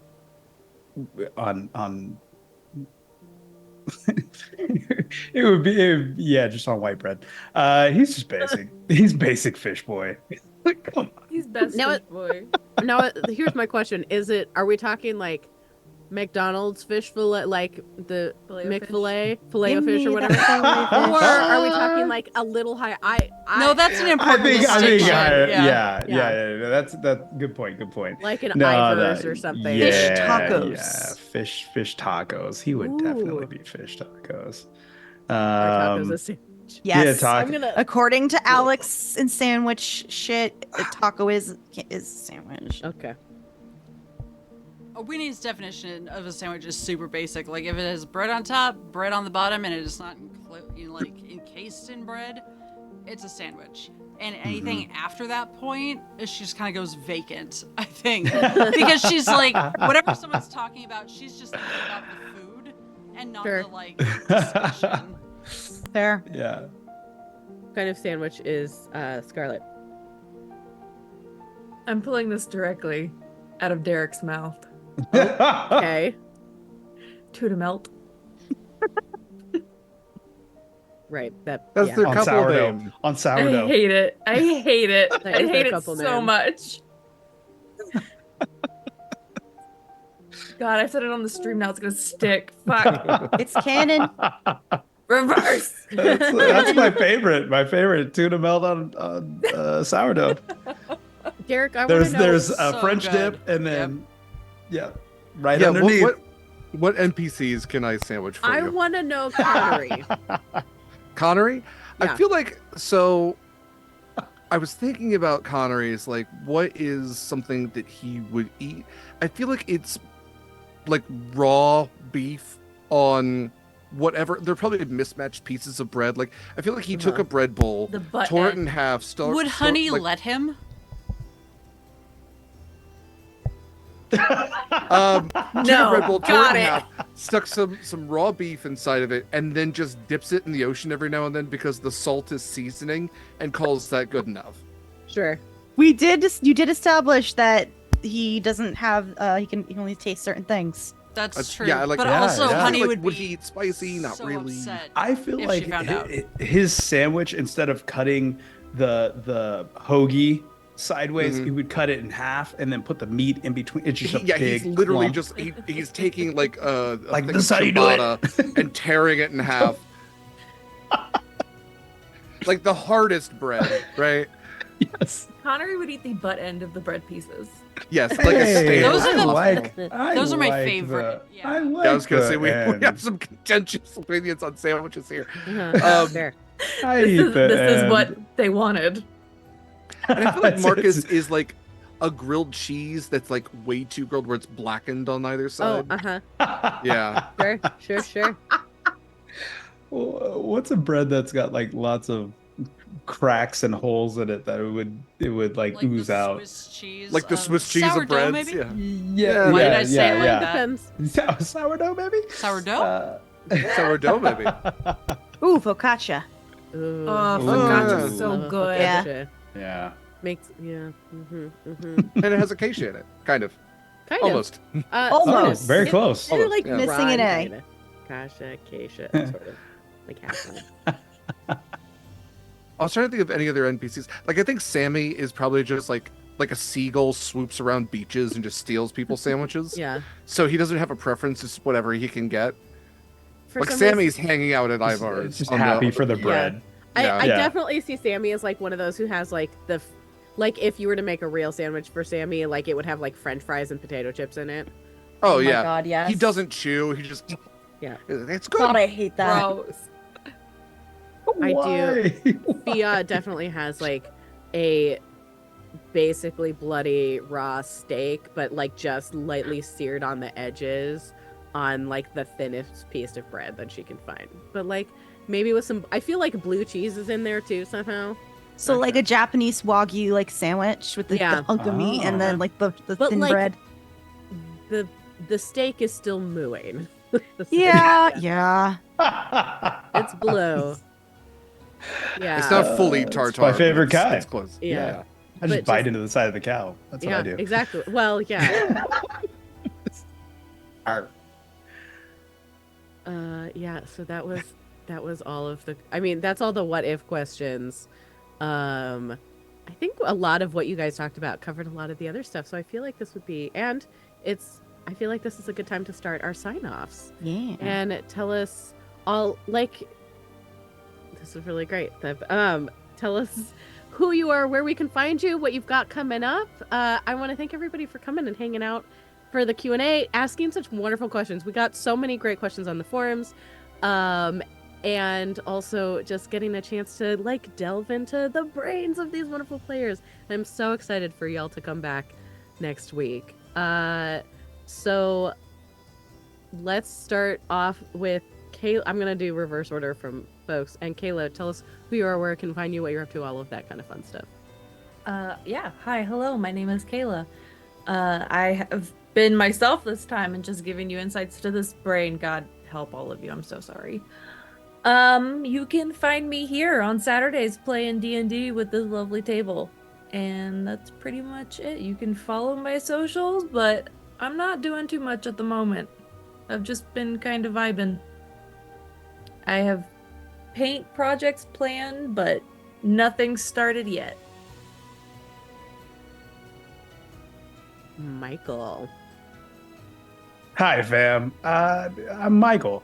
You can find me at Michael Sandoval on all the socials, but most of all, I'm on the Horizons Call Discord the most. That's where I spend most of my time because it is the best for my mental health. And these wonderful people right here that support all of the art that I do. So I continue to do it because yeah, I just love it. And then Saturdays, I play right here, Proximus, every Saturday. And for forever and eternity, I'm thinking of what I'm surprised that this was a question. What tattoo would you get if you had to get a tattoo of your character? And I'll just leave that for whenever you guys Wait, want to that's answer a that. great question. Oh I my know, right? God, nobody Add asked it, that. add it to the list and we'll answer it in the Discord. Well, I answer it in the Discord. Yeah. Yeah, because I have I'm an thinking, example. Well, I'm designing a Proximus tattoo, but I just don't know. Ooh. Yeah, yeah. I mean, I got forearms that just are empty. You know what I mean? Like, Gotta I fix fill it that. up. So yeah, you can find me right here. My favorite place to be. Let's do Mirror. Hi, I'm Mare. You can find me on all applicable social media, Archmage of Dice. I'm not running any games right now, but obviously you can find me here next Saturday at 6 p.m. Eastern for the premiere of Season 4 of Horizons Call. And every Friday for I don't know, I think another 4 or 5 episodes, you can find me over on Valdrian's channel at 6 p.m. Eastern on Fridays, where I am playing in Smoke and Ashes, which is an Avatar Legends game, as Wong in X Fire Nation military rogue runaway. We all have trauma, and we're all in deep shit. It's fine. We pissed off the current Earth King's uncle. I think. Yeah, it's not good. It's really not good. And we're on our way to the Fire Nation. It's the beginning of the 100-Year War. All right, Eva. Hi, hello. I'm Eva Serrate. You can find me most places at the Eva Serrate or Eva Serrate. If it looks like me, it's me. If it doesn't, it's not me. I will be here always as your adorable CL friend Winnie on Saturdays, and starting next Sunday, I will be at least starting the game of Deathmatch Island with some of the other still surviving VSIN members. Rip. As bounty hunter Chastity Castle, so we'll see how long she survives. And I will be running some things here in the future once I get some forms up and all of that. So keep your eyes peeled. I don't know what this motion is. That's not a peeling motion, but whatever. Picking up what you're putting down. I'll let Derek end things so that he can talk about all the stuff that's coming up on the channel. So thank you again, everybody. I have been your host this evening, Lady Dame. You can find me over on my own Twitch channel at the Lady Dame, and that's pretty much all of my socials are at the Lady Dame. I am here every Sunday from 3 to 6 p.m. in the Harbingers game, at least for the next let's see, we're on session 3 coming up tomorrow. So then 3 weeks after that, approximately, give or take. And so that's where you can find me most of the time, or streaming on my own channel. We're doing some daytime Dragon Age over there. And I'm also one of the hosts for Monster Crush, which is the bi-weekly podcast that Derek and I do, where we talk about smooching monsters. And let's see. There was something else that I wanted to talk about. Oh, I do. I am one of the new affiliates for Friday Afternoon Tea. I do have a discount code, the Lady Dame, if you want to get some tea for Friday Afternoon Tea. I don't have my affiliate link yet, but I probably should send that to you, Eva, so that we can get that in there, which is a big, exciting thing. And I believe that's everything. This has been great. So Derek, why don't you take it away? Yes, sorry. 3 pages away. There we go. Okay. Hi, everybody. I'm Derek Sword. I have not been your GM for this session, but I will be your GM next time. I am so very happy to be joined by these wonderful folks once again. I'm looking forward to the Season 4 premiere of Horizon's Call next week, same time, 3 p.m. Pacific time, same wonderful place here on Sword and Key Twitch.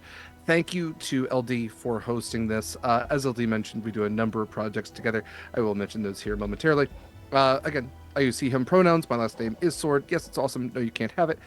If you want to follow me, best place is, I guess I have a beacons.ai/Derek Sword, all one word. I have a Twitter. I've got whatever. Go follow Sword and Key. That's where I do most of my stuff. That's where I put most of the attention into, because we're really trying to build this channel into a great place where fun people, amazing people such as yourself and such as these folks can hang out and chat about cool things. You can see all of our socials and join our Discord through beacons.ai/Sword and Key, all one word. The link to join the Discord is there, as well as all of our social links. We have an Instagram, we have a Blue Sky, we have a Twitter. Most of our socials is sword_and_key. We also have all of our links for our ongoing charity games, charity campaigns, and any pallies, like for this game. You can tip this cast at any time through Pally and impact future or ongoing games. And hey, if you introduce a complication, I have to sing a sea shanty, so keep that in mind for perhaps the next game. They are getting through a complication as we return next week. So you can check that out. You can also check out campaigns like for tomorrow's game of Harbingers, which is supporting the Actors Fund and the Entertainment Fund. I always say it wrong. It is the Entertainment Community Fund. There we go. I had the words, just not the right order. But Harbingers will be tomorrow at 3 p.m. Pacific time. It is a spin-off of Horizon's Call, also starring the lovely LD, about a group of Omen warriors who are trying to prevent the prophecy of doom. As LD mentioned, they are almost halfway through the campaign already, so stuff's going to get dark and interesting real quick. Looking at our calendar for upcoming stuff, let's see. We also have an episode of Monster Crush, hopefully releasing tomorrow, if I can get it edited in time. Otherwise, it'll be out on Monday. That is a wonderful episode that LD hosted about theater ghosts, so that's something to look forward to. The 26th, we have movie nights on our Discord, so that is Friday the 26th at probably 6 p.m. Pacific time. We are going to be doing a movie night of My Neighbor Totoro. Like I said, you can join our Discord through the links on our socials or always through our beacons, and come and join us for that. Like I said, Horizon's Call Season 4 premiere will be on the 27th, 3 p.m. Pacific time. And then the 28th, Sunday the 28th, we have we have one new game and a continuation of Harbingers. But Deathmatch Island will be premiering at 10 a.m. Pacific time on the 28th. That will have Anik and Eva. Horizon's Call will continue. Harbingers will continue at their normal times on Saturday and Sunday, respectively. Monster Crush will release every other week. Movie nights are going to be every other week as well, every other Friday. I should note that after Deathmatch Island wraps up, we will have Trophy Dark taking that time slot, again, 10 a.m. Pacific time, starting March 3rd. So that will also have Anik running that as well. And then once that wraps up, we are looking at potentially doing Humblewood Season 2. I definitely want to make sure that if I can get the same cast, that I will. And I know that some of the cast have some stuff going on, so I want to be respectful to their personal times. So I will announce a firm date once I have one. Some other things to look forward to in the amorphous future is a one-shot of Eldritch Automata. It is a game that is currently being kickstarted by Gehenna Gaming. We're currently looking at February 24th at 10 a.m. Pacific time to run a one-shot of that, but that is currently being planned out. So we might actually do a casting call for that. So keep an eye out. We always post our casting calls to Discord first and our socials second. We also, I should note, have a one-shot of Sanctuary. I'm sorry, on the 17th of February. That's Saturday the 17th at 10 a.m. Pacific time, which will have Megan Lynn. It's a non-GM'd game, but Megan Lynn will be facilitating that game. I believe She's the that creator too. She is the creator. Thank you, Mayor. Yes, we always try to feature the creators in the games if possible. So also the creator of Eldritch Automata, Nick, will hopefully be joining us. That is one of the things we're trying to schedule out as well. Also want to mention that the founder of Team SideQuest, which we are a part of here at Sword and Key, Jambo, it is her 4-year anniversary. So congrats to her. I believe she might still be streaming. She's still streaming. She is still streaming. She is streaming Lethal Company. So you can go show some support over there. I don't believe we can raid at this point, but you can definitely show some support. We can raid. Or Jambo's raiding us? No, we're raiding Jambo. No, Never mind. Yeah. Yeah, we're the raiding reverse. her. So yes, go show some support over there. We'll be back next week. Again, thank you for joining us. Thank you for your lovely questions. We'll be back with all new stories and tons more stuff for you, literally as soon as we can. And until next time, fair winds and following seas, brave mariners. I have one Prepare final yourselves. question before we go offline. I And think a it's final very question. important. Yes. From Derek, for Derek, from Mitch, but I think from all of us as well. Do you know how amazing you are? Nah. Good call, Mayor. Good call. No, you. No, Bye, everybody. you. Very good call. Love you all. Take care of yourselves. Pet your pets. Do all the things. Yep.